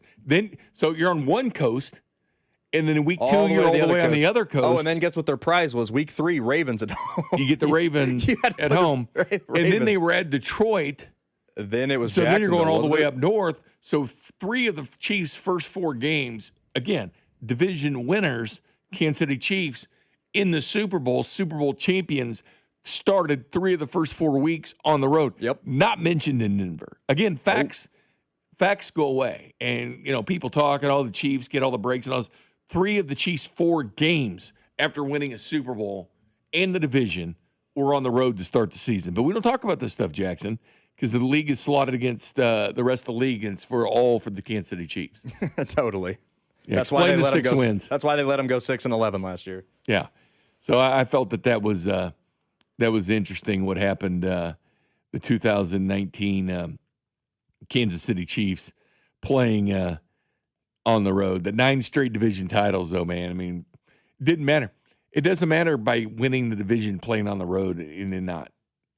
Where does New England open this year? Do you remember where New England? At Seattle opening night. Oh, that's right. It's at Seattle opening night. So even though they won their division and went to the Super Bowl, they've got to go play at Seattle. Yeah, the Super Bowl champion on the road. So Denver, guess what? It happens to other people, not just you being so precious. Coming up next, speaking of disrespect, Mr. Dan Orlovsky disrespecting in his quarterback rank. And he didn't just rank quarterbacks. He does it by arm strength, everything. Scrambling ability, everything he ranks it. And I guess he doesn't like Mahomes. We'll talk about that next. You're listening to After Hours on your home for Kansas City sports. 96.5, The Fan. Hey, it's Dusty Likens, and you know baseball's back. BetMGM, the official partner of Major League Baseball, is bringing the high heat all season long. All season long, you can log into the BetMGM app and receive top-tier promos that put you in the batter's box and up the excitement for America's pastime. Step up to the plate all season with Swing for the Fences, the free-to-play game where every swing could score you rewards. We're talking parlay boost tokens, odds boost tokens, same-game parlay boosts, and even bonus spins all season long. And the action doesn't stop there. Get more out of every at-bat and every inning with MLB same-game parlay boost. Stack your picks and boost your potential payout. Plus, lock in bigger value with MLB odds boost tokens and MLB parlay boost tokens all season long. More boosts, more swings, more chances to win. Download the BetMGM app and step up to the plate today. Gambling problem? Call 1-800-GAMBLER. See BetMGM.com for terms. 21 and older only. Missouri only. Existing customer offers subject to eligibility requirements. Please gamble responsibly. Men, erectile dysfunction can affect much more than just your sex life. It can create stress in relationships, leading to feelings of anxiety or embarrassment, and impact your overall confidence and well-being. This is Jeff for Heartland Men's Health, and we specialize in treating men's sexual health issues to help men find solutions that fit their individual needs. ED is a frustrating condition, and many men suffer for years without seeking treatment. But the good news is that if you're like most men, we have the answer. Our licensed medical providers will evaluate your specific medical situation and recommend a plan designed for you. And these advanced medical therapies work, with treatments having success rates of well over 90%, which means you and the one you love can have great sex again without the fear and worry of ED. You can even last up to an hour or more, and you may just find you're performing like you haven't in years. So call us. Your initial visit is just $99 and includes blood work, a medical consult, and if medically advised, a test dose. And if that test dose doesn't work in the office, your visit is free. Call 844-447-6600 or go to heartlandmenshealth.com. A cancer diagnosis is overwhelming. Choosing the right treatment shouldn't be. If you've been diagnosed with breast, head and neck, or prostate cancer, before you decide, you have options. At Kansas City Proton Institute, we're delivering the future of cancer care. Proton therapy offers increased precision, protecting healthy tissue as compared to standard radiation. If you've been diagnosed, don't wait. Get your second opinion today and see KC's largest, most experienced proton therapy team. Visit kcpi.com. Kansas City Proton Institute, where you see the best in KC. You work hard, you pay your bills, but with credit cards, higher gas and grocery prices, you're making the payments, but not getting ahead. This is James Hawkins, president of Golden Oak Lending. Golden Oak can help you refinance, consolidate bills, and free up monthly cash flow. Call today for a free mortgage checkup. There's never a charge to talk with us. Golden Oak Lending cured my blues. NMLS 114937. Call 913-890-GOLD. You've got a big day, so you use Unstoppable Scent Boosters to give your laundry non-stop freshness. So no matter how long the day goes, you can't stop this power, this walk, this pose, this strut, this look, this talk. Your clothes will be so fresh you can confidently strut into that end of the day meeting like a boss, boss, boss, boss, boss, boss, bosses. Let's talk business in my office. Add new Unstoppables beads to your wash for 24-hour non-stop freshness so you can smell unstoppable. I scream. You scream. We all scream. Because Wendy's famous small classic Frosty is just $1 for a limited time. More screaming, happy screaming, summer screaming, dollar small classic Frosty screaming! But please don't scream in the drive-thru. It hurts the employees' ears. Get a $1 small classic Frosty for a limited time, only at Wendy's. U.S. price and participation may vary. A la carte only. Not valid for delivery. Limit 10 per transaction. Price may be higher in Alaska and Hawaii.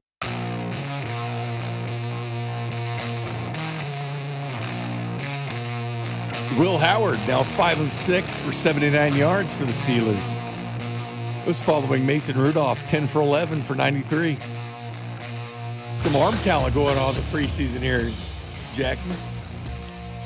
Love it. I was telling you, Kyle McCord, former Ohio State and Syracuse guy in for the Packers. So it's a couple of guys who used to be in the Big Ten together. Man, making backup quarterback, man, that's some cash. A couple of Ohio State guys, too. Ask Chase Daniel about how nice that is. Or like a guy like Justin Fields, resurrect your career being behind Mahomes and having Andy Reid to talk to and work with and get all that knowledge off of Mahomes each and every day. Well, Dan Orlovsky, who's definitely getting his run on ESPN. They like Dan a lot. I think Dan's all over the place, to be quite honest with you. I don't know if you agree, Jackson, but he seems to be all over the place. Like he says things and backs it up, then likes the guy, doesn't like the guy. It's hard to follow sometimes. But he does these quarterback rankings where he does 7 different traits: arm strength, ball placement, mechanics, decision-making, pocket presence, second reaction creativity, and rushing ability. Mm-hmm. Those are his categories. Yep. Wins is not one of them. Postseason wins is not one of them, which Mahomes would have to be number 1 because there's really no argument for that. Arm strength, Jackson. Here's his top 10 in arm strength. Yeah. 1, Josh Allen. Okay. Justin Herbert. Caleb Williams. Matt Stafford. Then Patrick Mahomes at number 5, followed by Baker Mayfield, Drake May, Joe Burrow, Lamar Jackson, and Dak Prescott. So you've got Mahomes behind Stafford in arm strength at this point. Mahomes being 5th. I'm not saying, he's number 1 or number 2 in this situation, but 5th, I think, is a stretch. And Joe Burrow at 8th, I think that they might have some complaining there to do. But Baker Mayfield being on the heels of Patrick Mahomes, does that one surprise you at all? A little bit. I mean, Baker does have a pretty big arm. Now, we don't see him go deep, but I think a couple years ago he's got a good arm. When he was on was it Cleveland, when he had that Hail Mary that went out of the back of the end zone, it was like, whoa, okay, Baker's got a cannon, but we know Allen does. And we know some of these guys have cannons, but are we just saying who can throw it the furthest or who can throw it the furthest accurately? Because that's a whole different discussion. If we're just saying who can throw it the furthest, Joe Milton will probably be number 1, But if we're saying who can throw it the furthest and be accurate with the football, there's some guys above Mahomes that I don't agree with. Because Milton can launch. All right, so that's one thing. You need to be arguments in that category. All right, we'll move on to ball placement. Number 1, Stafford. Number 2, Drake May. Wrong. 3, Sam Darnold. 4, Joe Burrow. 5, Jared Goff. 6, Jordan Love. 7, Josh Allen. 8, Lamar Jackson. 9, Brock Purdy. 10, Dak Prescott. Mahomes not even on here for ball placement. This is where it gets so disingenuous, I don't even believe it anymore. You got to think about talent of wide receivers. Mahomes has always had that ability to put the ball where guys can catch it and not get smeared. Remember how bad Kurt Warner felt one time where he led Larry Fitzgerald into an open target? Do you remember Bink back when Peyton Manning used to lead Austin Collie into all those hits? Yes. It was Manuel Sanders into all those hits. Just stop it with this now. It's trolling at this point. It's engagement baiting. There's no world that Patrick Mahomes is not a top 10 accurate quarterback in the NFL when it comes to ball placement. This is just ludicrous ridiculousness. Yeah, this one here really, really got to me because, as Dan says, how do you find the best quarterbacks in ball placement? Their receivers are never truly considered, quote, covered. Well, the Chiefs had a horrible time getting separation, and Patrick Mahomes still found a way to get him the ball. To me, what he was doing with guys that couldn't break man coverage and couldn't get open was far better than being it was definitely in the top 10 quarterback range for ball placement. Would you agree? Yeah. Because his guys weren't, quote, open. Open guys, yes, he's going to find you. But he didn't even make the top 10 in that list. Mahomes throws his guys open. And there's a difference between hitting an open guy like Drake May can and throwing your guy open when he's covered. And Mahomes is able to do both. So I'll never forget when he first got here, and this is even before he even was a starter. And he said something and it just stood out to me. This is going back to, his first year when he was behind Alex Smith. And he was talking about the key is let the players do the work. Find them open space and let them do the work. It's kind of all right, we got a quarterback that gets it. Give your receivers a chance to go make a play. Put the ball in a position where they're running still, they can catch it on the run and then make a play afterwards, correct? So if you have receivers that aren't getting, quote, that separation, don't you have to take that into account? And I think, yes, you definitely have to take that into account with ball placement. Yeah. Manning, by the way, never threw a perfect spiral either, if you ever watched Manning. I mean, he would get it there. I guess that would be ball placement, but it was never very pretty getting there. His form was never pretty either. It kind of looked like it hurt to throw the football when he did it. Now, mechanics. Now, that was always the knock on Mahomes coming out of the draft. Tech, At Texas, mechanics. But he's got Stafford 1, then Burrow, then Daniel Jones, which is hilarious. Yes. Then Goff, then Prescott, then C.J. Stroud. Come on now, bro. Stop it. Caleb Williams, Jaden Daniels, Josh Allen, and Lamar Jackson. Caleb Williams is in the top 10 for mechanics? Yes.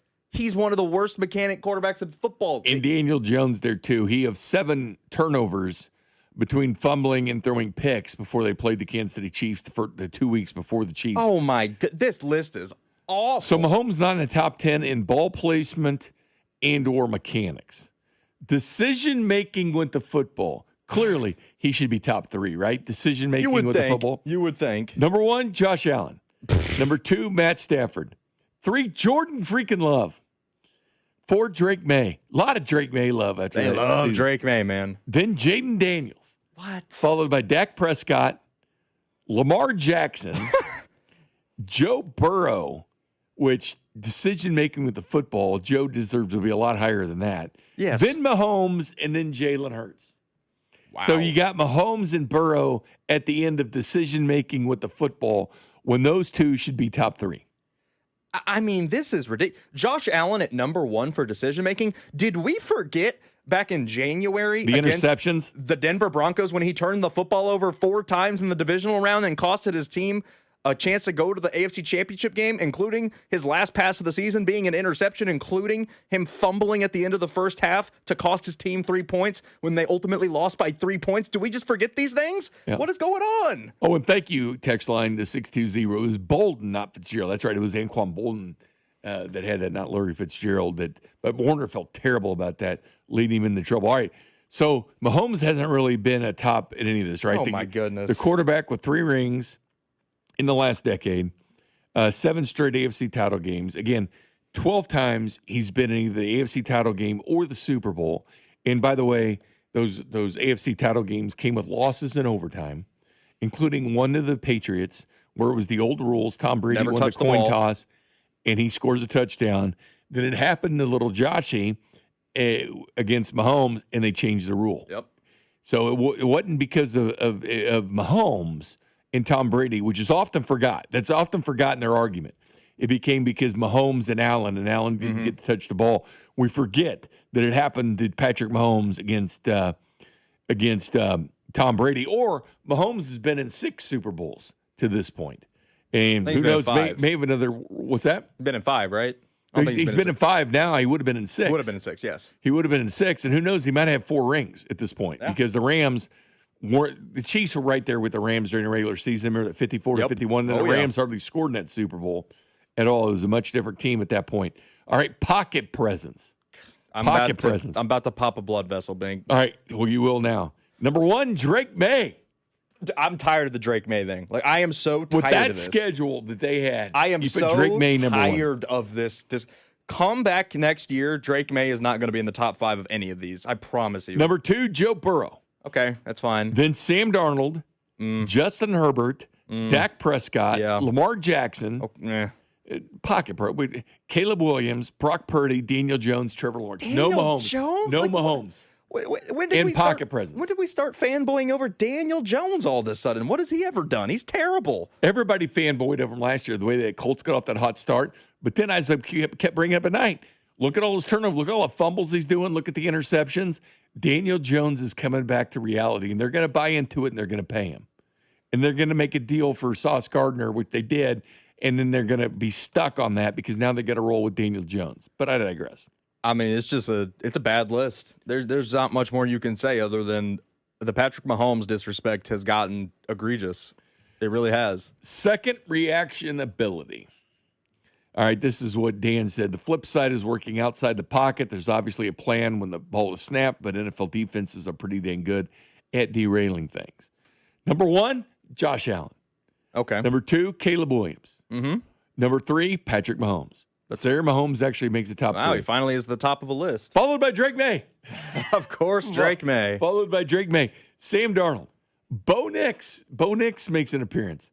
Brock Purdy, Lamar Jackson, Jaden Daniels, Baker Mayfield. Mahomes, sorry, second reaction ability, that's Mahomes. Sorry, he's number 1. Breaking the pocket, pressure's coming, he breaks the pressure, gets the outside, he timely runs, or he delivers the football. He fakes the defense out, runs toward the sideline, they all dive for him, he still keeps on going, or he makes that pass, or he pulls it left-handed and throw the pass. Nobody's better at second reactions than Patrick Mahomes. Yeah, I mean, it That's really, number 1. When I think of the big 3 of that, it's Allen, Mahomes, and Lamar. Those are the 3 that can create something out of nothing. And the fact that they have Drake May up there, it's just, this list is awful, Bink. This list is just, I can't believe this has been published on an actual website. This is awful. Oh, it was. Still one category to go. And it is rushing ability. Rushing ability with quarterbacks. Now, keep this in mind. Mahomes had his career best 422. Mm-hmm. He had to run the ball a lot because he didn't have a running game, and he needed to run. Right. So, and again, he's a 4.81 guy at the combine. You know, didn't show blazing speed, but he's shows that knack for timely running, right? It reminds me of, like, Marcus Allen was always the best in the short yardage, right? Because he knew how to fall and he knew how to find that crease. He just knew how to snake his way into the end zone. So running ability, 1, Josh Allen, of course. Okay. Which he's very good at running. Fair enough. 2 is Caleb Williams. 3, no, wait a minute. Sorry, that was the wrong list. Rushing ability, 1, Lamar Jackson. It's hard to argue there that. we go. He's got There the we single go. season rushing record for quarterbacks. Number 2, Josh Allen, okay? Mm-hmm. Number 3, Drake May. I'm done with Drake May. Like, he did have 450 yards. He is deceptively it's fast. decent, but Then Caleb Williams. Then Justin Herbert. Followed by Jalen Hurts, then Patrick Mahomes, then Baker Mayfield, Bo Nix, and Josh Daniels. Jaden Daniels. Or Jaden Daniels. Yeah. Unreal. If you needed bulletin board material, Pat, there it is. Go through all of those, hang them up on your whatever you got on your wall in your St. Joe dorm. Look at that every morning before you go out to practice this offseason. I mean, egregiously bad list. The categories he needed to add, which really with quarterbacks is doing the most with less. Yep. Which Mahomes would be at the top of the list on that. Doing the most with that and winning in the postseason when it's down. When you're at the end of the game, what quarterback do you want to see on the field most? I mean, that needs to be their fourth quarter comebacks. The quarterback you don't want to see at the end of the game. It's kind of like when that playoff game with the Jacksonville last year. Remember that? Yep.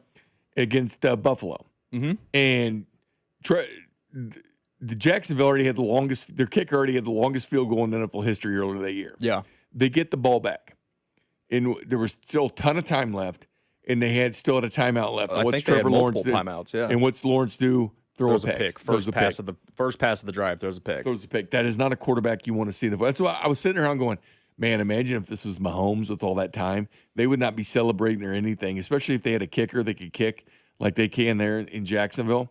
You just got to give Mahomes 13 seconds. He doesn't need 2 minutes. No, he doesn't. He just needs 13 seconds, and he'll get the job done. He doesn't at all. But it's just funny the amount of love for Drake May. I mean, it's disturbing. I mean, Drake May got the most love. It must have the same agent or something. I don't know. But I think people forget how bad Drake May was in the postseason. Like, he was in all 4 of their playoff games downright awful. He was terrible in all 4 playoff games. But because they got to the Super Bowl, people don't look at the context. They just look at the wins and losses, and they think, oh, Drake May's this next great thing. I think Drake May's good, but I think they're putting him on a pedestal he's not going to be able to live up to this year. Yeah, he's a good quarterback. I mean, for sure he's a good quarterback, but let's let things. But they're treating him like settle. he's Look at the schedule at the top of the top. And again, if you're not playing a first place schedule, it is different because it's where you're playing the teams and in your 2 extra games that you have there. That stuff comes down to it. But yeah, Buffalo, that was That one play, Trevor Lawrence pass short middle intended for Myers, intercepted by Bishop at Jacksonville 37. So they had plenty of time. That was with 59 seconds left. So that was with a minute left. So there's still plenty of time. And all they needed was a field goal. Plenty of time to get in the field goal range for that. And they weren't able to do it. Unbelievable. Unbelievable. We'll talk to Ron Kopp, the editor-in-chief, who runs Arrowhead Pride now, coming up at 8 o'clock. Coming up next, college football starts in 2 weeks, but there's been some changes that are going to happen in college football this year. Let you know what those are because they're kind of good changes next. You're listening to After Hours on your home for Kansas City sports. 96.5 The Fan. Hey, it's Rex here with Rex Buys KC. I get it. Selling your house can sometimes feel overwhelming or scary, right? I've seen it too many times. A homeowner thought they had a deal, only to have the buyer back out at the last minute. That's not how we do business at Rex Buys KC. I'm local, I know Kansas City, and I make sure every deal actually closes like it's supposed to. No hidden fees, no showings, no last-minute surprises, just a fair cash offer and a process you can count on. We buy homes in any condition and judgment-free. So whether your house needs repairs or you just want a fast, hassle-free sale, we can make it happen. If you want certainty, transparency, and someone local who actually delivers, call 816-330-6000 or visit rexbuyskc.com. Rex Buys KC, helping people make smart choices one home at a time. 816-330-6000 or rexbuyskc.com. Hey, it's the Lawman giving you a couple updates. Just settled a case for $1.175 million on a commercial vehicle accident, $750,000 on a motorcycle accident, $557,500 on a premise liability case. Call the Lawman. If you've been charged with a felony DWI, call the Lawman. You only got a short window to get the admin filed in Missouri and in Kansas. Call me now. The choice of a lawyer is an important decision. It shouldn't be based solely on advertisement. Hey, it's almost Andy Reid. Don't let garage door problems sideline your summer plans. Renner Garage Door is ready to tackle repairs, tune-ups, and replacements. Get your free repair or replacement quote today, plus $100 off a new garage door. Featuring trusted brands like Geldon, A-Bar, and LiftMaster, Renner delivers the quality, reliability, and performance your home can count on. RennerDoor.com forward and back. RENNER, RENNER. Men, when addressing the problem of erectile dysfunction, you want the right treatment for your specific medical situation because every case is different, and finding the right treatment can mean the difference between just an okay experience and an amazing one. This is Jeff for Heartland Men's Health, and at our practices, we offer the full range of ED treatment protocols and can even combine therapies to help make those intimate moments special both for you and your partner. At Heartland Men's Health, we take great pride in providing excellent care and treatment options for ED. Our medical providers specialize in men's sexual health and understand that no two cases are alike, which means you'll get the right treatment for you based on sound medical evaluation and appropriate applications of medical therapies. Plus, we offer treatments that are effective in well over 90% of cases, which means if you're like most men, you'll get your sex life back. So call us. Your initial visit is just $99. It includes blood work, a medical consult, and if medically advised, a test dose. And if that test dose doesn't work in the office, your visit is free. Call 844-447-6600 or go to heartlandmenshealth.com. We have 3 offices, Overland Park, Independence, and North Kansas City. This is the story of the one who keeps multiple buildings running smoothly day after day. Plumbing that flows, HVAC that hums, cleaning supplies that keep surfaces sparkling. That's why she counts on Grainger. With easy reordering online and 24/7 support, Grainger helps her keep the products she needs on hand. So shelves stay stocked and buildings stay ready. Call 1-800-GRAINGER, click Grainger.com, or just stop by. Grainger, for the ones who get it done. Finding great candidates to hire can be like, well, trying to find a needle in a haystack, but not with ZipRecruiter. Its powerful technology actively finds and invites qualified candidates to apply to your job. So while other companies might deliver a lot of hay, ZipRecruiter finds you the needle in the haystack. See why 4 out of 5 employers who post a job on ZipRecruiter get a quality candidate within the first day. Try ZipRecruiter for free at ZipRecruiter.com/team. That's ZipRecruiter.com/team. ZipRecruiter. You're listening to 96.5 The Fan from the DM Injury Law Studios. Mike's got this. Car, truck, or motorcycle wreck? Remember, Mike's got this. 816-888-7500. Mike's got this. And welcome back, Jay Binkley, Jackson Ogden. All right, Jackson, there's a couple of changes in college football, and for the best. Think so? Well, you know North Dakota State's moving up, right? Love that, yeah. In Sacramento State, but they're now eligible to play in bowl games. They're eligible for the postseason. Previously, they had to get a waiver. That's right. That first year because Missouri State had to get one, didn't they? That's a minor rule. But the one thing for the college football playoffs, do you remember what happened in the playoffs? So the quarterfinal games that were, in the big bowl games, where the four big bowl games, they do their quarterfinals. But there are a lot of times those are selected from, the kind of, the bowl tie-ins your conference has and stuff like that. Like Indiana, they went the Rose Bowl because that's the Big Ten tie-in. Right. So now, if you're in there, also the winner of all four power conference championship games are guaranteed to make the field. That means like Duke last year, you win. So Duke would automatically be in. You're automatically in the field. So that's a big one there. But the four teams can pick the bowl games they want. This year, the playoff the quarterfinals are Cotton, Fiesta, Peach, and Rose. So they don't have to go with the conference tie-in. You get to select. So meaning if you're an East Coast team, you don't have to go all the way to the West Coast if you don't want to. Now, if you want to, you can. That's perfectly fine. But nobody traveled last year like Oregon. Remember, they were down in Miami for a bowl game. They traveled everywhere in the postseason. So the number one, quote, seed will get to pick first. Pick out of the Cotton, Fiesta, Peach, and Rose which bowl game they want. Then the number 2 seed gets to pick the remaining 3. And then the number 3 seed will pick one of 2 choices at that point.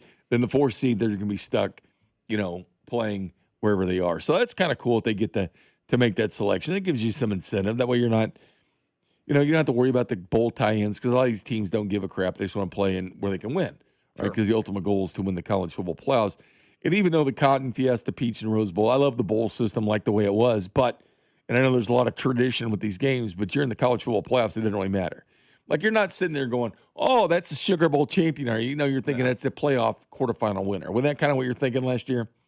Like, Indiana won the Rose Bowl. That's cool and all, but they won the quarterfinal game. You don't think of it as winning the Rose Bowl. You think that they won the national championship. That's what you care about. And the other big rule is targeting. You followed what they're going to do on targeting because this is a one-year deal that college football is doing. But typically, the way it works is if you were kicked out of a game in the first quarter, second quarter, before halftime, all you had to do was miss that game, right? Right. But if you got a targeting in the second half, you had to miss the first half of the next game. Which is a terrible rule. Which you're sitting there going, oh, my God. Like if a player, does something beginning of the third quarter, you're like, man, we just lost him not only for the rest of the game, but we lost him for the first half of the next game. And you have a huge game coming up the next game. You're not out. It doesn't carry over anymore. When you're kicked out of the game, you're still kicked out of the game. But if it's ruled targeting, but you don't have to miss the first half of the second game on a first offense. Now, if it's your second offense, you have to miss the first half of the next game. The third offense, you're kicked out the entire game next. But a lot of guys learn their lesson. So if you have it in the second half of a game, guess what happens, Jackson? You don't have to miss the first half of that game. And that is music to the ears. And I hope this becomes a permanent rule in college football. Oh, it should, because targeting is such a subjective penalty, and it's called wrong so many times that you shouldn't have to miss the first half of the next week if you get called for one. Now, if you're a repeat Vontaze Burfict offender, then sure, yeah, then we can start talking about suspension and whatnot. But I do like this change, Bink. I think that's good for college football, and so far every change that you've told me they've made to this point, I do like. I think it's good for the game. And they review a lot in college football, but additionally, college coaches now will get a third challenge if one of their first 2 challenges is successful. The NFL, a coach has to be successful on both his challenges to get that third challenge. So college football, you have to be successful on one of your challenges to get it. But that targeting rule, I think, is going to be huge because the fan bases, man, when you get a guy kicked out and you're like, man, we're going to have to miss him the first half of the next game. You no longer have to worry about that. But coming up next, talk Kansas City Chiefs. Ron Kopp, the editor-in-chief, arrowheadpride.com.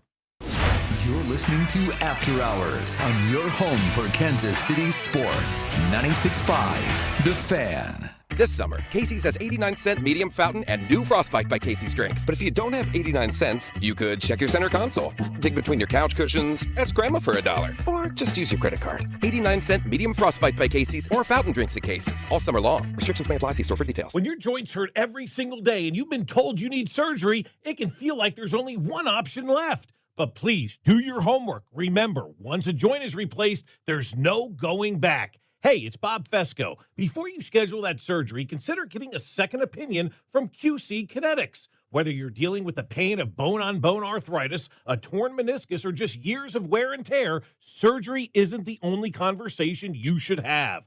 Talk to QC Kinetics about how they use regenerative treatments to deliver real relief to patients right here in Kansas City. They concentrate tiny healing tools from within your own body, targeting the exact spot that's causing the pain. The whole idea is to give you a real shot at holding off surgery, or in some cases, avoiding it altogether. So get your free consultation at QC Kinetics now, 816-412-6299. That's 816-412-6299. Located at 435 in State Line and in Gladstone, 816-412-6299. At Farmers, our honesty is contagious. Wait, am I going to catch honesty? Well, when you're with Farmers, it's kind of inevitable. Well, how long does it take to... I lied to you when you asked if I knew what a deductible was. I don't know my dad's birthday, and I thought umbrella policies were for rainstorms. Actual rainstorms. I have it, don't I? You don't just have honesty. You have Farmers. Bum, ba, bum, bum, bum, bum. Learn more at farmers.com. Underwritten by Farmers Truck or Fire Insurance Exchanges or affiliate. Products not available in every state. What if you could have the most reliable fiber-powered Wi-Fi? And get this, what if you could keep it at the same price for 5 years guaranteed? Now through August 24th, new Xfinity customers can get our best price on gig Wi-Fi this summer before it disappears. Just $50 a month for 5 years. No annual contracts, no hidden fees, and our best equipment included. Plus, get online in minutes with same-day Wi-Fi. It's Wi-Fi that finds and fixes problems before you even notice them. Like super intelligent Wi-Fi with a sixth sense. Plus, it keeps you protected from online threats. And get Peacock Premium included for 2 years. Lock in your price and unlock the possibilities. Get it now at Xfinity.com. Xfinity. Imagine that. Restrictions apply. Requires paperless billing and autopay with stored bank account. Taxes and fees extra. Speeds vary. Use of fiber coaxial cable. Learn more at Xfinity.com/same-day Wi-Fi. Men, if your energy is down, your workouts aren't producing results, you're gaining stubborn weight, losing muscle, sleeping poorly, or just not feeling like yourself anymore, it may be more than just aging. This is Jeff for Heartland Men's Health. Our low T and body composition treatments are designed to help men regain energy, improve focus, sleep better, build lean muscle, reduce unwanted fat, and restore confidence both in and out of the gym. At Heartland Men's Health, we specialize in helping men optimize their health, performance, and vitality. Using personalized medical treatments tailored to your health and goals, many men begin noticing improvements in energy, mental clarity, recovery, motivation, libido, and overall body composition within just a few weeks. Your initial visit is just $99 and includes blood work, PSA and T-test, and a medical consult. And if you start on treatment the day of your appointment, your visit is free. Call 844-447-6600 or go to heartlandmenshealth.com. We have 3 offices: Overland Park, Independence, and North Kansas City. Feature therapies are compounded and have not been evaluated nor approved by the FDA. Provider prescription required. See website for details. This is your home for Royals baseball. 96.5 The Fan, KFNC FM and AM HD1 and HD2 Kansas City, an Odyssey Sports Station. Welcome back, 8 o'clock hour, after hours. Chiefs wrapped up their 14th practice of training camp today. It seems crazy.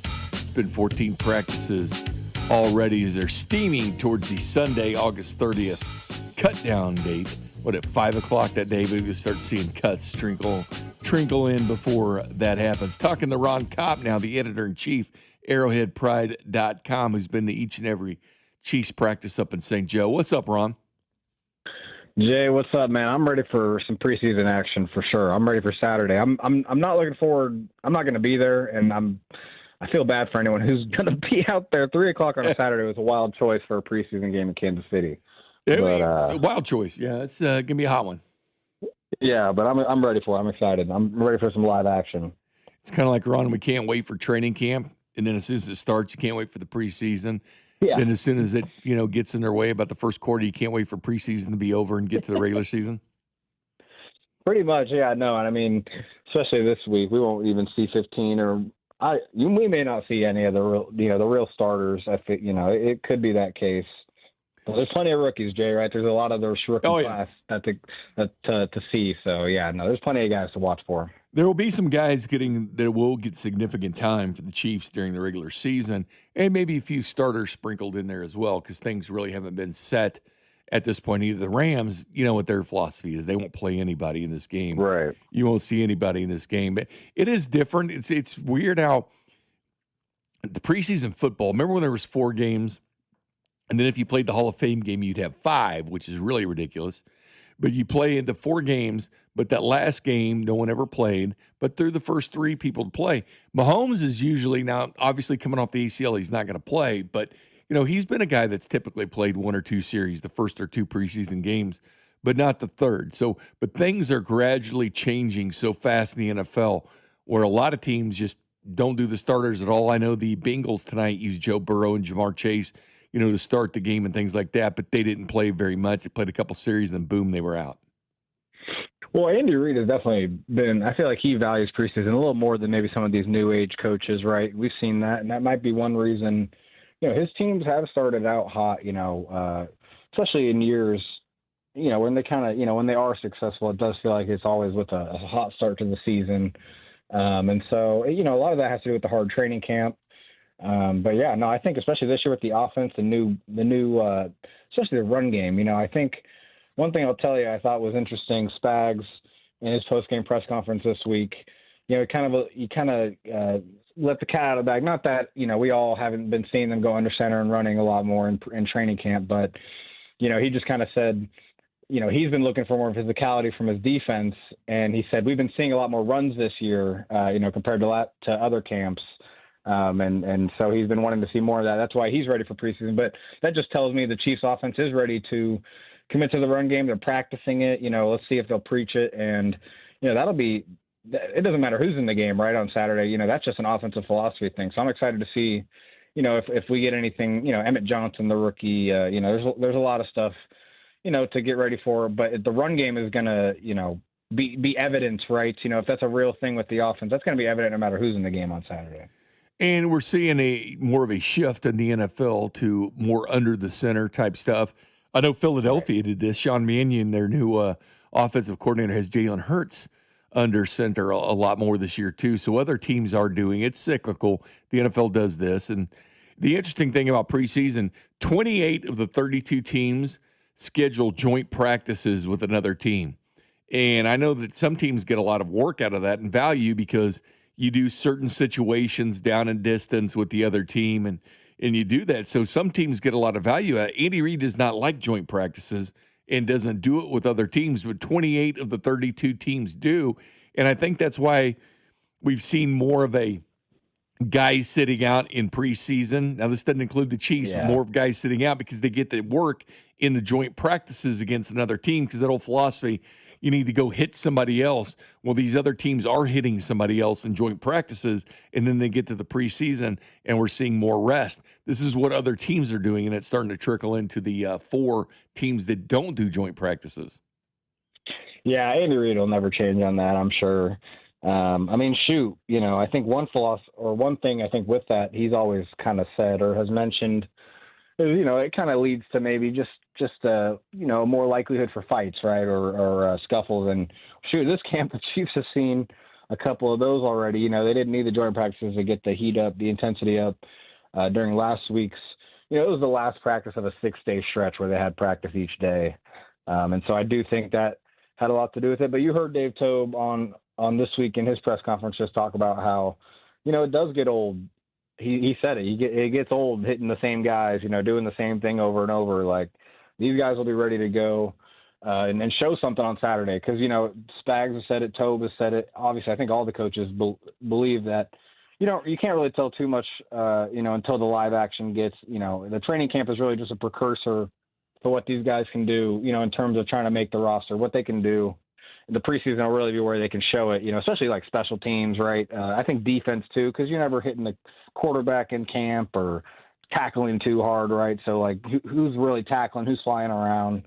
I think the Chiefs have, that's why they do value the preseason. That's why I think it's just this first game you won't see guys like Mahomes. But I think by the third preseason game, we might see, Mahomes in there for a drive or two. I doubt the third preseason. Game. Yeah, because that's not going to be any it's at starters. Home.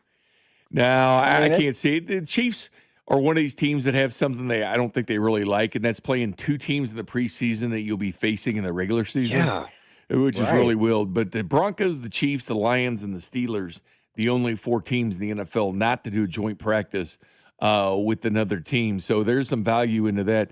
So what are you making out of St. Joe? I know that we talked about Khalil Benson a lot when you've been in studio with me, Ron, and we've been talking about him since OTAs. But he started really getting his chance, and I know that you were in here. Then we said, "Hey, man, this Khalil Benson's going to get some run." At training camp, and boom, on day 2, he was already the starter at right tackle. Now he's been moved to guard because of the Trey Smith injury. But I know that people automatically assume that Jalen Moore, when he was slotted at right tackle on the first practice up there, that, that's your right tackle. And then Khalil Benson said, not so fast. And he steps over there and does it. It's still going to be a race to me for those two guys. If Trey Smith's playing, I still think it'll be competition between Moore and Benson. Yeah, I think it's far from over. I think Benson definitely needs to show, that he can translate it to a real game, snap after snap. I think a unique thing about the offensive line, in terms of compared to the other positions is, your losses are huge. One loss can be the difference, in a good performance and a bad performance, prospectively. And so, is he someone that, does he look good, 8 out of 10 snaps and then 2 snaps, is dropping the ball. And, you can't have that. So I think it's a long way to go. I will say the fact that they did slide him into right guard and haven't really changed that at all, right? Like we do have veteran like a Mike Caliendo, third-year player Hunter Norzad is a backup center and someone that has played guard. I think the fact that they did that, it tells me that they really like him and they want him on the field one way or another, right? If it is Trey Smith going out in the regular season, God forbid, boom, he moves in, he's getting ready to do that, right? But I really feel like they want to give him that right tackle. We saw it a couple of years ago with Kingsley Suamataia. Like he started at left tackle. They tried to make it work. 2 games in, they pulled the plug. I mean, there's a chance they could do that here, right? Like, could Benson start right away? And one thing I'll say about it, Jay, like being at camp and trying to see what they think of, or what they are seeing in him that makes them so excited about him, right? I think he does fire off the ball, and he is a good run blocker. I think that might be something he even may excel at, a little better than Jalen Moore right now. He's a huge guy, right? He's just bigger than Jalen Moore, more massive, longer arms. Jalen Moore does have big hands, I will say, and I think that's one thing that is a bit advantageous for him in pass protection, which, you got to imagine he's a better pass protector right now than Khalil Benson, which that's pretty important, right? So, but is Benson's run blocking like a better skill than anything Moore does? Like, is that something they're trying to play into, with the run game, kind of this shift in identity, running more like, hey, we feel good about the 4 other guys. If this guy's a better run blocker than Jalen Moore is a better overall player or something, like, is that something they're trying to figure out? I don't know. He's a massive dude. I will say he's a huge dude. And I do think he fires off the ball and gets movement off the ball. And so are they just, it could really indicate that maybe it speaks to how valuable they are valuing the run this year, right? Exactly. We've talked a lot about the receivers, Ron. I was curious about some of your thoughts from camp, because we talked about it a lot going into camp. And, Cyrus Allen definitely, turned some heads. And, of course, you have a couple days like that, then you put the pads on, and we didn't get to see him immediately with the pads because he was hurt, but he's been in the pads, since then. But I was telling C-Dot earlier when I was on with him, I was like, this guy's got a chip on his shoulder, man. When you don't get invited to the combine like he wasn't, and he went to the All-American Bowl, showed out against competition, it's the value of these postseason, draftable player bowl games like the All-American Bowl and the Shrine Game and the Senior Bowl. So he gets that invite to the Senior Bowl. He goes to the Senior Bowl, does great against other competition. That's when he really got on the radar of some NFL teams. And he's like a self-made guy, man. He just kept making his way through it. So I'm really pulling for him. and I hope we get an opportunity to see what he's all about this weekend. Yeah, me too. I mean, I will say the thing you're looking for is chemistry with Patrick Mahomes, right? Like that's the one thing I feel like that, especially downfield routes. Or Nussmeier in this case. Well, right, and that's what I was going to say is like you're not going to get that Saturday, but it is going to good to see him with the ball in his hands, just running routes in general, right? Well, whoever the quarterbacks are, because I got to say I got to give Fields and Nussmeier credit. They've both been playing well in camp.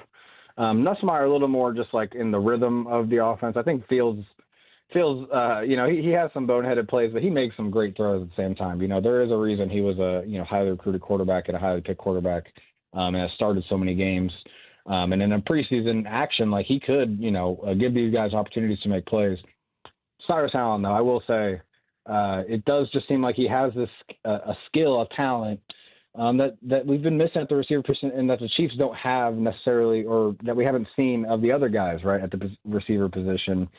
It's really just like truly route running, which is a very basic part of the receiver position, but it feels like the Chiefs have kind of, gotten this group of receivers that, whether they excel in, whether it's Rashee Rice, who, it's catch and run and he can beat zone, right? But is he a man beater? No, not necessarily.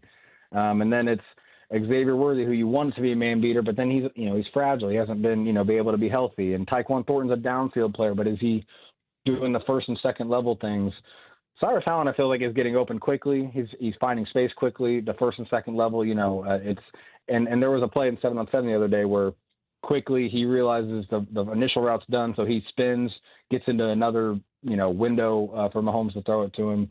He's got a really good feel, and I just feel like they've been missing that, where like it's truly just a feel, an ability to break off a guy, himself.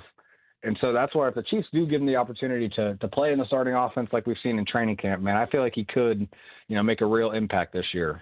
And the one cool thing too is Cyrus Allen, because we know they're struggling against man coverage. Receivers in college last year, Cyrus had a 75% success rate against man coverage, and I guarantee you that was high on the Chiefs' radar list. I give the scouting department a lot of credit for finding him, but that 75% success rate against man coverage is impressive. You can see it too, because it's easy to just say, oh, he's a good route runner, he separates. But honestly, the thing that have impressed me the most is he's catching passes where he's not necessarily separated. There's been a couple times Noel Williams is blanketing him on the sideline, and it just seems like it's he makes it look easy, just kind of plucking it out of the air while Noel Williams is draped on him. There was obviously that one-handed play early in camp where he had three defenders caving on him. Mahomes trusts him, puts it in a position where he can one-hand it over the middle. I think the man coverage thing is a super important point. And again, I just think the other receivers struggle. We saw it. We've seen it. Proof is in the pudding that they struggle against man coverage. But if you have one guy that can be that man beater, it can make a world of difference for sure. Speaking of Noel Williams, there's reports his coverage skills, man. It's been impressive what Noel Williams can do. We knew he's a damn good player when they had him last year, but you see all the reports of Worthy, staying in his hip pocket when he's against Worthy down the field. Now, that's great for Noel Williams. That's bad for Xavier Worthy. But these receivers having trouble with Noel Williams all over him. He seems to be having a good camp. Yeah, he's definitely been one of my standouts just watching. It seems like he's just been all over it, not really giving much room, whether, if it's a catch or not. He's just there, down the field especially, which is great because I think he's someone that has that playmaking instinct that the Chiefs, not all Chiefs cornerbacks have, or, the Chiefs don't necessarily coach it into their cornerbacks to be turnover machines or go after the ball. They're really, all right, you're pressing, you're going to play trail man coverage, you're going to watch the guy's eyes, right? And you're going to be batting the ball away with your backhand a lot more than you are turning and actually catching and intercepting.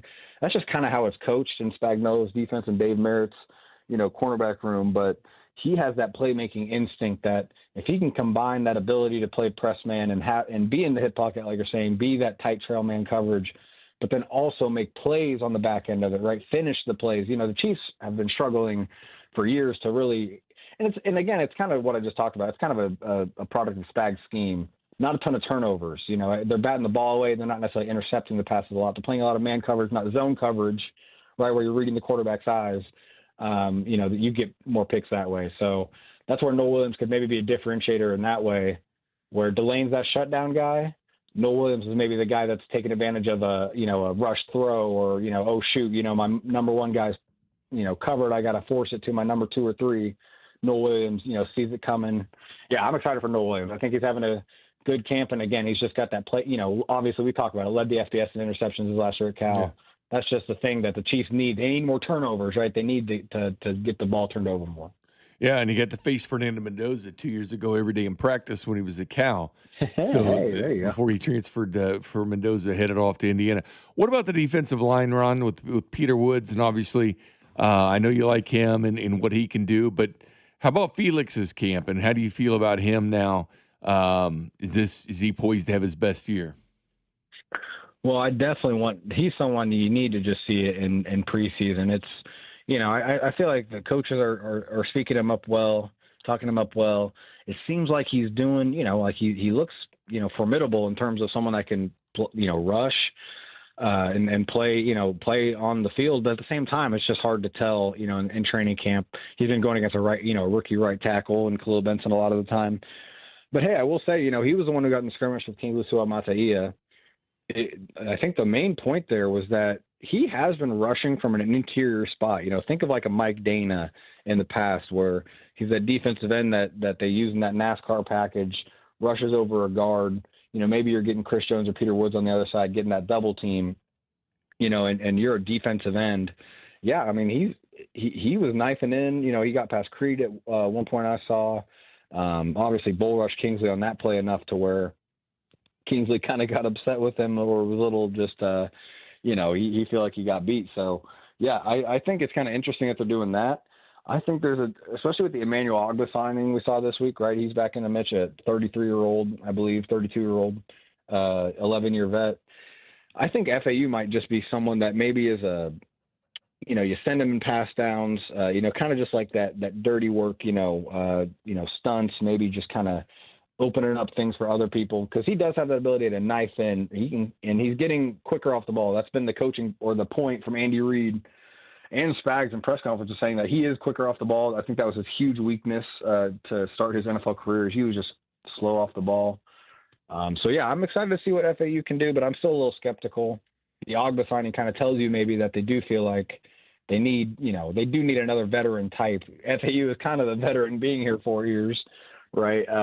And so I think he will just, I'm not trusting him as like a starter right away. I think he'll be a rotation, role player, but his role might be, surprisingly good this year. We'll see. Yeah, they didn't have the money for Clowney because third fewest amount of money in the NFL. All right, final question for you, Ron. Who really stood out for you?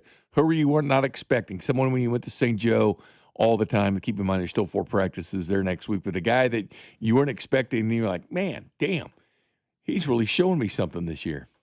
And it could be a rookie too. Yeah, I know. I want to say Andrew Armstrong, the receiver, just because I do think he's shown some ability to play in the starting offense, get throws from Pat, have chemistry. He's a big guy, 6'4", he ran a 4.51, I want to say. I believe that's what it was. He could have been a higher, but it was in the 4.5s. I know that. Yeah, 6'4" frame, man. Yeah, and got he's got that kind of lanky build, but kind of has that DeMarcus Robinson vibe to him, where maybe he can be that outside perimeter receiver depth role in the future. He came on at Arkansas. He was like all SEC at one point at Arkansas. 4.51 was his combine for. Yeah, 4.51. That's pretty fast for 6'4". Yeah. So he would definitely be my answer, honestly, just in terms of who stood out. But I will real quick, Brashard Smith, he keeps getting talked up by the coaching staff. He's been running as really the running back too.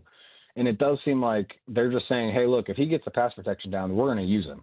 And it sounds like that's what they're saying. And so watch for him, if he gets some pass protection reps in the preseason, if he's impressing, he could have a bigger role in the offense than I even anticipated. I thought Emmett Johnson may be able to overtake him, but it seems like Brashard's getting the favorability of the coaching staff.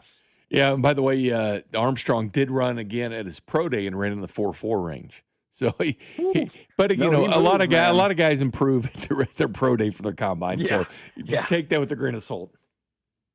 Yeah, no, but I'm telling you, I think he's the 6th receiver on the roster. I think he's making it, and because Tove has been talking him up too as a cover guy. So watch out for 85, Andrew Armstrong. Good stuff, Ron. Love your work. Love all the work you're doing up there at training camp. You've been putting some great stuff together, and And don't forget, we got the 27 draft to look forward to as well. Hey, college is coming. College season coming, right? That's right. That's right. That's right. All right, Ron, you have a good evening. Enjoy the game tonight, my friend. Thank you very much. Appreciate you. Bye. You go, Ron Kopp, right there, editor-in-chief, arrowheadpride.com. React to some of the things he talked about. At 8:30, I do want to talk about coming up the 27 wide receiver class, because I know Jackson and I really like him. That needs to be I don't know where you're focused on, but that's my focus at this point. We'll wrap up some of the things Ron said there next. You're listening to After Hours on your home for Kansas City sports. 96.5, The Fan. I felt a jackhammering pain in my jaw. Like someone sawing my bones. Barbed wire in my shoulder. Like a cattle prod in my hip. Like I put my foot in a blender. Pain is different for everyone. But where pain starts, Jurnavix suzetrigine begins. Jurnavix is a non-opioid 50 milligram prescription tablet for adults with moderate to severe acute pain that reduces pain signals before they reach the brain. Before those signals tell the brain to feel like I punched an angry beehive. And pain reduction can finally begin. Do not take Jurnavix with CYP3A inhibitors. Avoid use with grapefruit or liver problems, as these may increase side effects. Tell your doctor about all your medicines if you are pregnant or breastfeeding. Jurnavix may make certain medicines and birth control less effective. Side effects include itching, muscle spasms, rash, and elevated muscle enzymes. To learn more about Jurnavix, ask your doctor. Call 1-833-589-PAIN or visit Jurnavix.com. Men, erectile dysfunction can affect much more than just your sex life. It can create stress in relationships, leading to feelings of anxiety or embarrassment, and impact your overall confidence and well-being. This is Jeff for Heartland Men's Health, and we specialize in treating men's sexual health issues to help men find solutions that fit their individual needs. ED is a frustrating condition, and many men suffer for years without seeking treatment. But the good news is that if you're like most men, we have the answer. Our licensed medical providers will evaluate your specific medical situation and recommend a plan designed for you. And these advanced medical therapies work, with treatments having success rates of well over 90%. Which means you and the one you love can have great sex again without the fear and worry of ED. You can even last up to an hour or more, and you may just find you're performing like you haven't in years. So call us. Your initial visit is just $99 and includes blood work, a medical consult, and if medically advised, a test dose. And if that test dose doesn't work in the office, your visit is free. Call 844-447-6600 or go to heartlandmenshealth.com. Hi, I'm Michaela, your friend and jeweler at Shane Company. You found your dream engagement ring. As a jewelry consultant, I recommend to start shopping for your wedding band 6 months before your big day. Don't worry. At Shane Company, we're here to help you find the perfect bands. Our men's and women's bands are crafted to high-quality standards, and it shows in every detail, with a stylish design and comfortable fit. At Shane Company, we'll take care of your engagement ring and wedding bands for life, because a friend wants you to say, I do, to your rings again and again. Shane Company, your friend and jeweler. Liberty Mutual customizes your car and home insurance. And now we're customizing this late-night ad to make you more alert, which could help your driving. And science tells us that pulsing beats, faster, stimulating audio like traveling sound, and voices on the higher, so-called brighter end of the audio spectrum like this can encourage focus. Also, a familiar tune can help, so... Liberty, liberty, liberty, liberty. Kansas City, you need to subscribe to our YouTube channel so you can watch all your favorite shows right from your phone, computer, or tablet. Every day, we stream the shows live on YouTube, plus clips from the biggest moments and biggest guests. Hit that subscribe button so 96.5 The Fan goes right to the top of your feed. In your car, on your phone, or on your computer. We are everywhere. This is your home for Kansas City sports. 96.5 The Fan. Welcome back, Jackson Ogden, producing the operation. Jay Binkley with you until 9. That was Ron Kopp joining us there. Can you believe it's already been 14 practices in? Doesn't it just go by so fast, It always man? goes by really fast. It does. You know, from the rookie minicamp, everybody's talking about it, and the veterans show up. Got the injuries we all talk about, these late signings through training camp. Well, the Chiefs didn't do that late signing at training camp at wide receiver. Thought they might have to do something when Cyrus went down that day, that one Saturday practice where two Saturdays ago where Cyrus went down and Xavier Worthy went down at the same time. Yeah. Ron brought up Andrew Armstrong. He's an interesting guy, too. He's looked good. He's 6'4", was at the Combine, played at Arkansas, but he's getting some serious looks from the Kansas City Chiefs as well. And mentioned he ran a 4.51, which isn't that's a good time for a big wide receiver like that, but he ran it much faster at Arkansas. It's a guy that has spent some time on the Chiefs practice squad. Again, project receivers that show talent and ability, but it's the NFL and you got to get it fast. I mean, he was the dude at Texas A&M Commerce before he transferred to Arkansas, went undrafted last year, spent time on 2 practice squads.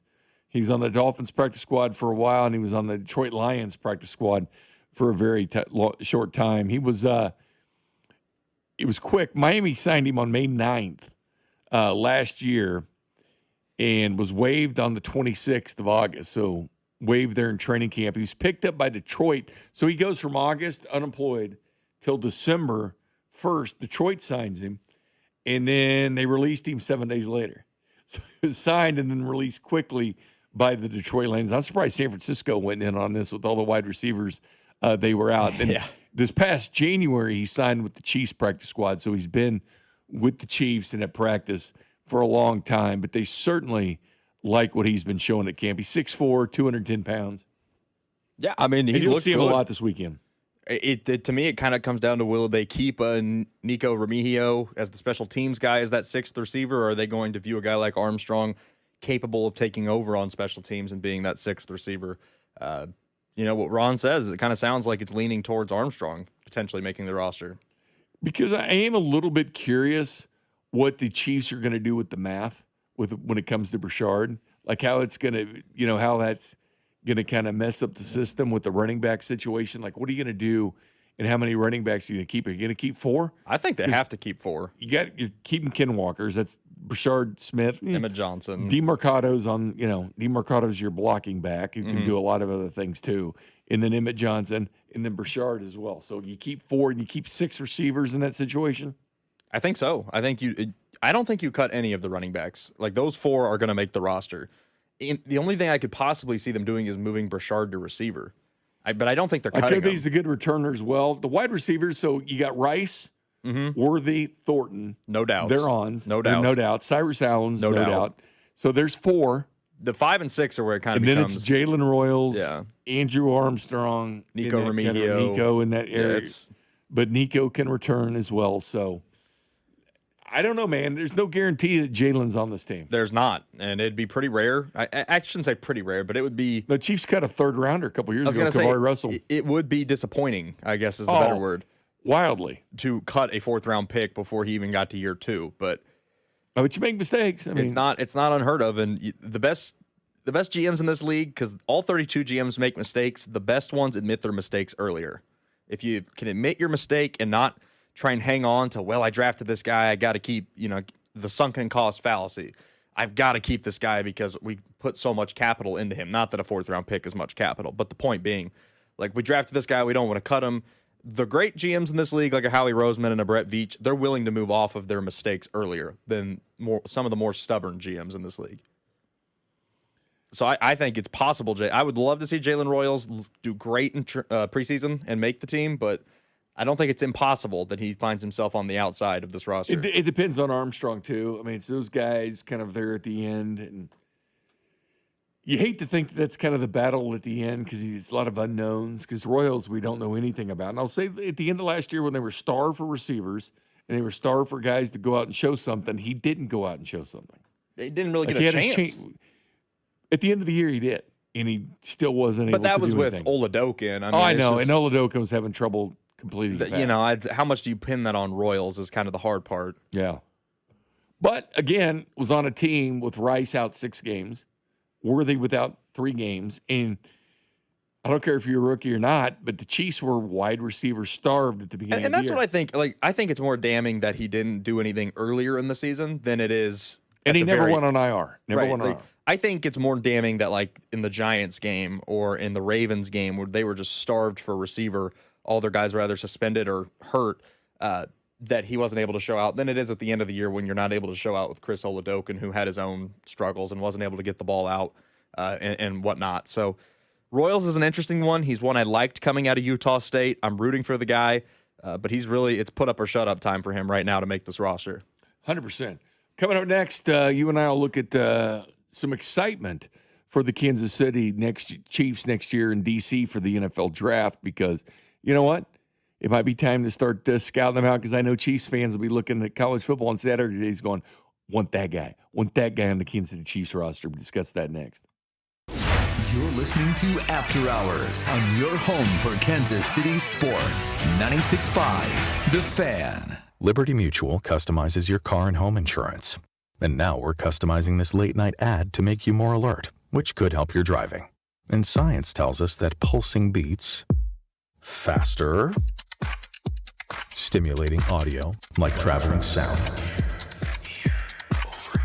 And voices on the higher, so-called brighter end of the audio spectrum like this can encourage focus.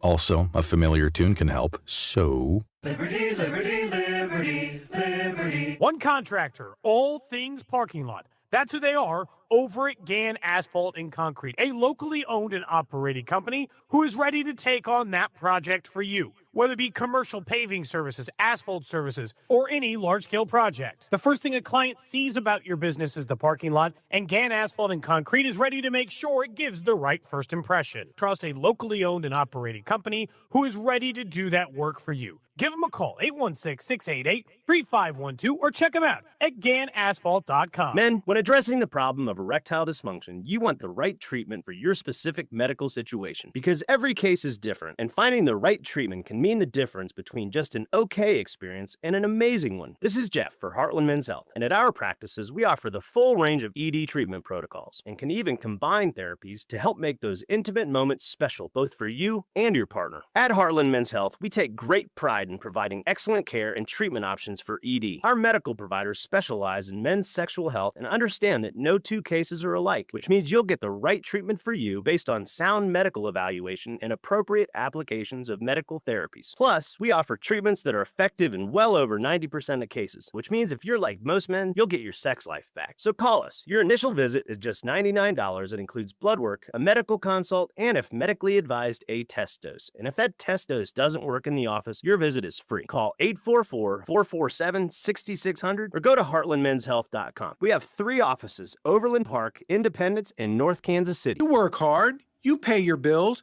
but with credit cards, higher gas and grocery prices, you're making the payments, but not getting ahead.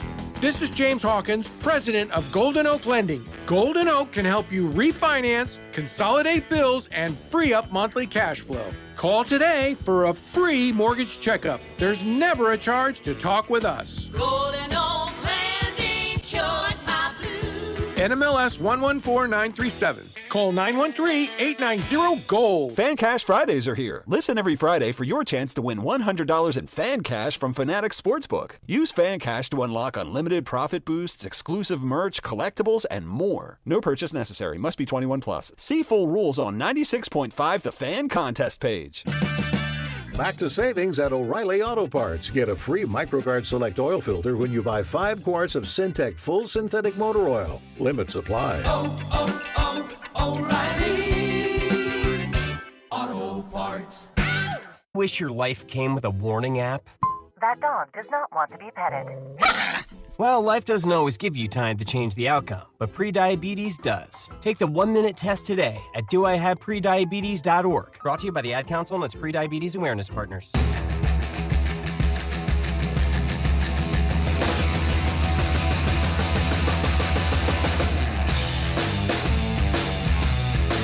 And welcome back, Jay Binkley, Jackson Ogden.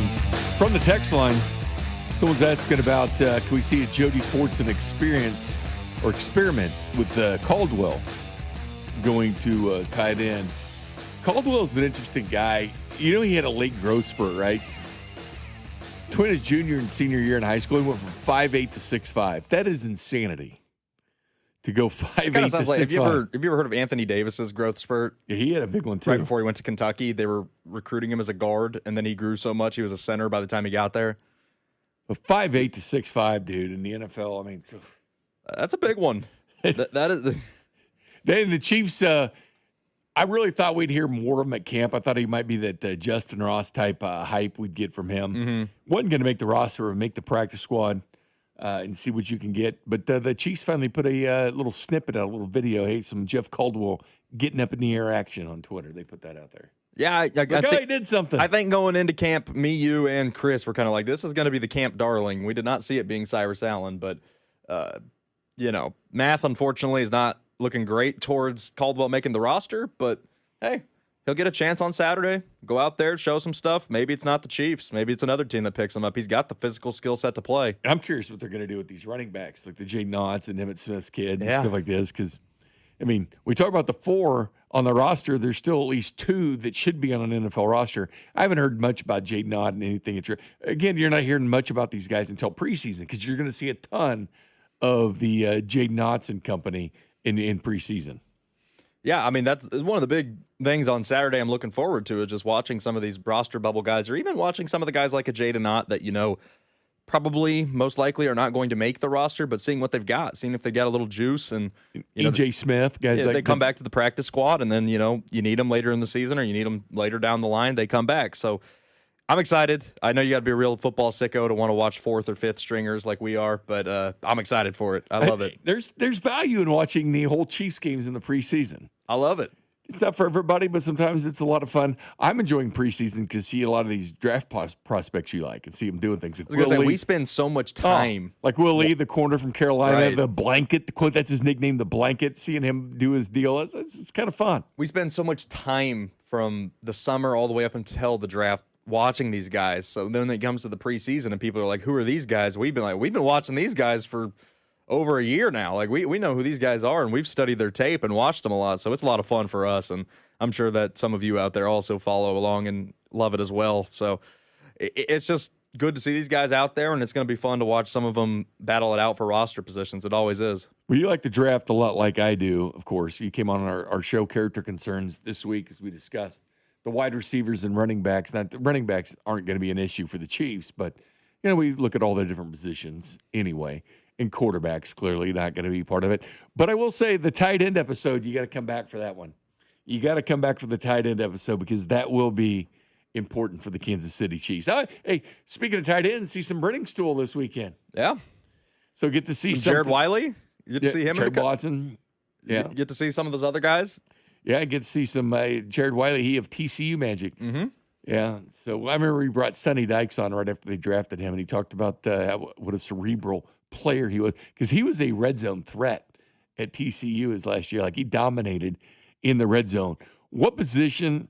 What was your first position this year in the draft? I can't remember exactly where you sat. I know that when we finally got to it, I know you really liked edge and you did like the wide receiver position, but was there one that you were just locked in on there at the end right before the draft? Yeah, I think right at the very beginning, I was a Jeremiah Love guy where I was before Kenneth, of course, where I was like, I would love that to happen. But when we actually got down to it, I did one mock. I only did one mock the entire season, and it was the morning of the draft, and I had Mansour at 9. Like corners where I settled. I figured with all of the turnover, that's where they'll probably go. You were a corner guy. I figured it was probably where they were going to go. I was okay with it. Now, that being said, I was with you guys where I wanted one of the 2 picks to be receiver. One of their 2 first rounders, I was hoping they would go at receiver, but I can't hate on the fact of Peter Woods because that guy was. He looks good so far. Peter looks really, really good. But yeah, Dane Brugler had him number 1 before the season even started. He was a top 3 in a lot of different. Morning of the draft, I settled on Delane at 9. Obviously, they ended up trading up to 6 to get him, but that's where I was. Now this year, as we sit right now, and I put you on the spot and say, what are the Chiefs drafting in the first round? What's the one thing that you're saying, hey, they got to get this position? Receiver or tight end. Okay. One of the 2. I think it's probably receiver, though, right? Like 100%. Unless you can get a tight end that you think is generational or is going to really change the offense. Which they've had good luck at tight end. They have, yeah. Tony G and they've got Kelsey. generational. Yeah, it's worked in the Hall past. Of Famers. Maybe we'll find another one, and you guys are obviously having an episode come out this upcoming Monday on those guys in this year's draft. But it's not spending $30 million. Like Alec Pierce got near $30 million, and he's been hurt because the surgery and all that. But the money you have to spend, even Christian Watson, yeah, he's making big money. He sniffed 1,000 yards. He's getting big money.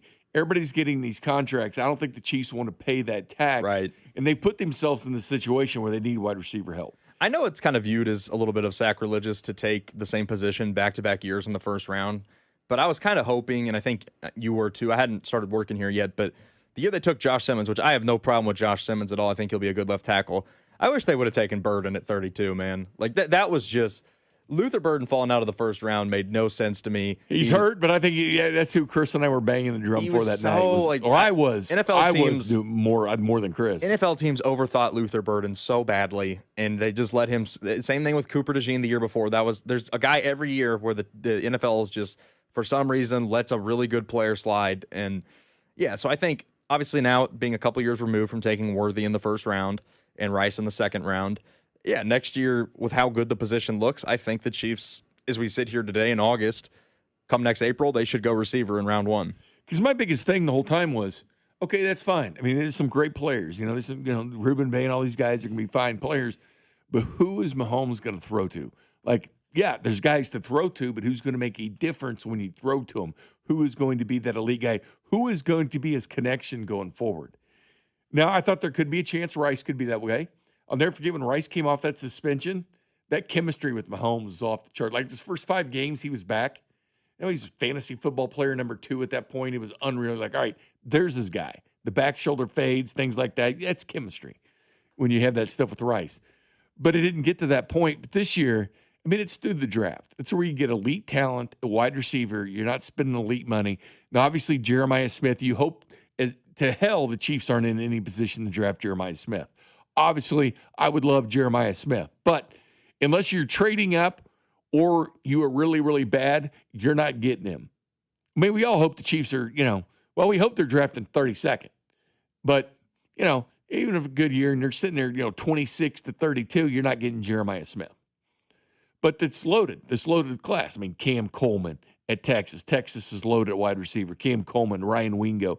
Deuce Robinson. I think you brought up Deuce Robinson as well at Florida State. He's 6'6", 222. That is definitely something the Chiefs don't have, is that big, tall wide receiver. So when we talk about Andrew Armstrong being 6'4", that's a piece that they don't have.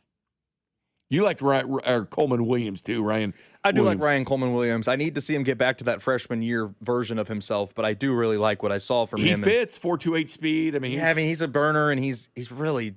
I think he's got it. Like I'm betting on the bounce back this year after a tough sophomore year that was Wyatt Young. You liked him too. Wyatt Young going to Oklahoma State. I think he'd be a good fit for the Chiefs. I'm trying to think. Nick Marsh made both of our top 5s. Transferred from Michigan State, going to Indiana. But the Chiefs, I think, are going to have to invest in the position next year. After only taking 1 this year in the 5th round, and even if Cyrus Allen does work out, I think you still have to invest in the position. Even if he's a productive player, you still need more, because are you going to re-sign Rice?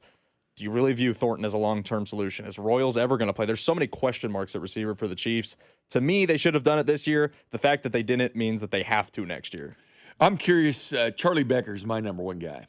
Charlie Becker at this point. We'll see where he ends up when all the dust settles. He's 6'4", 4.48, that range speed.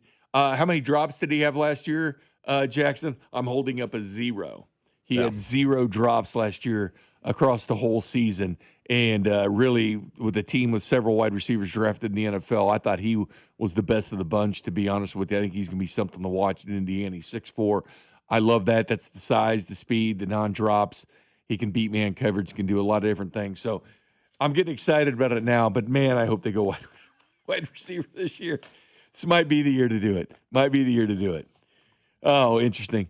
A couple more camp thoughts before we wrap up at 9 next. You're listening to After Hours on your home for Kansas City sports. 96.5, The Fan. Hey, Mr. C, it's me. Well, I just picked up the ring. I actually went to Hellsberg. Thanks for that recommendation. Kate's gonna love that hers is from the same jeweler you got Mrs. C's ring from. They were so helpful throughout the whole process. They even knew your family by name. And the ring looks great. Anyways, I just couldn't wait to let you guys know. Call me back and wish me luck.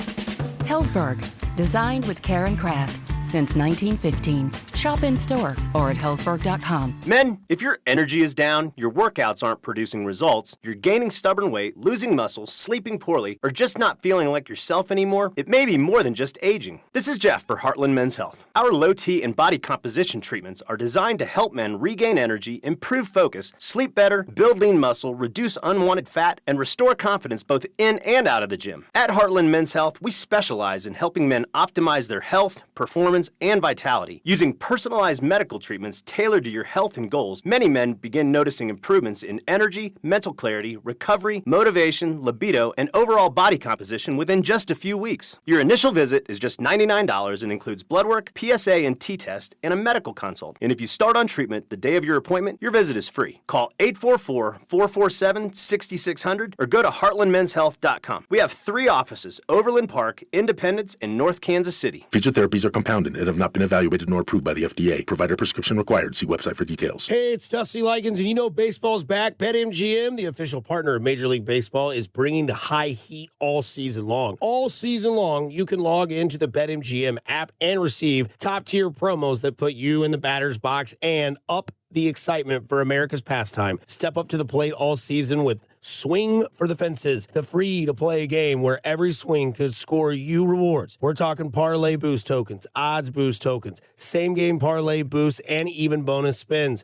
all season long. And the action doesn't stop there. Get more out of every at-bat and every inning with MLB same-game parlay boosts. Stack your picks and boost your potential payout. Plus, lock in bigger value with MLB odds boost tokens and MLB parlay boost tokens all season long. More boosts, more swings, more chances to win. Download the BetMGM app and step up to the plate today. Gambling problem? Call 1-800-GAMBLERS. See BetMGM.com for terms. 21 and older only. Missouri only. Existing customer offers subject to eligibility requirements. Please gamble responsibly. Hey, it's almost Andy Reid. Don't let garage door problems sideline your summer plans. Renner Garage Door is ready to tackle repairs, tune-ups, and replacements. Get your free repair or replacement quote today, plus $100 off a new garage door. Featuring trusted brands like Geldon, A-Bar, and LiftMaster, Renner delivers the quality, reliability, and performance your home can count on. RennerDoor.com forward and back. RENNER. RENNER. I'm Bob Burke, founder and chairman of Burke America Parts Group, a family of brands that includes RepairClinic.com, an appliance and HVAC parts solution company that's grown into an international brand. Before AmericanEagle.com, we partially launched a new technology platform developed by another firm. American Eagle helped take our technology to a whole new level with digital marketing, software development, and business insights into our key markets, appliances, HVAC, and outdoor power equipment, and did so both on time and on budget. AmericanEagle.com has the resources, experience, and talent needed to produce solutions. Our new technology platform, developed by AmericanEagle.com, has produced tremendous results with higher traffic, conversion, engagement, and online revenue. If you have any home repairs you need to take care of, check us out at RepairClinic.com. If you need a world-class website or technology project, then I would highly recommend AmericanEagle.com. Call AmericanEagle.com at 773-NETWORK. That's AmericanEagle.com, 773-NETWORK. You're listening to 96.5 The Fan from the DM Injury Law Studios. Mike's got this.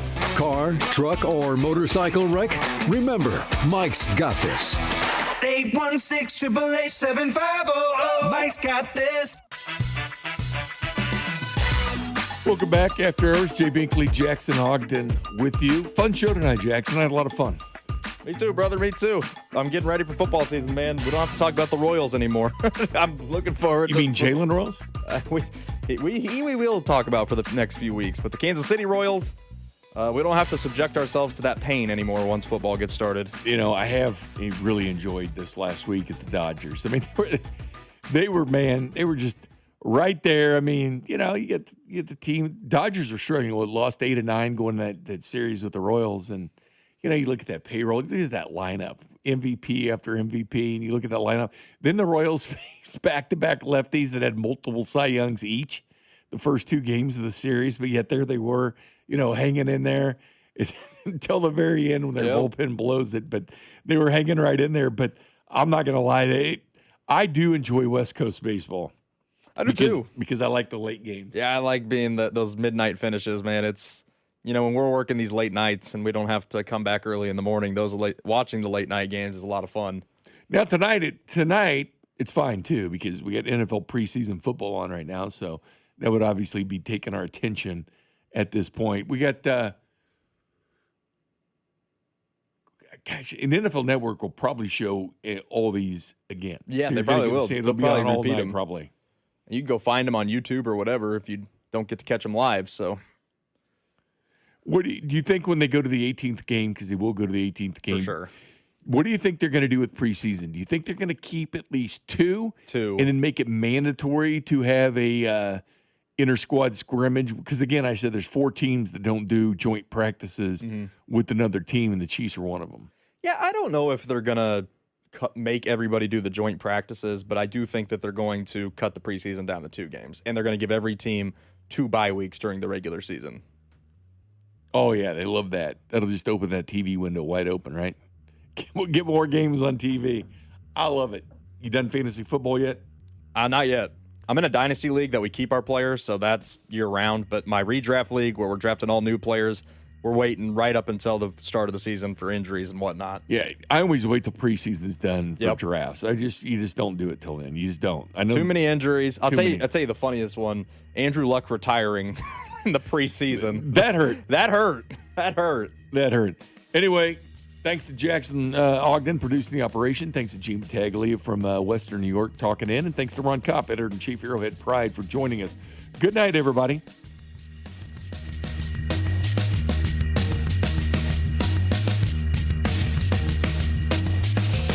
You're listening to After Hours on your home for Kansas City sports.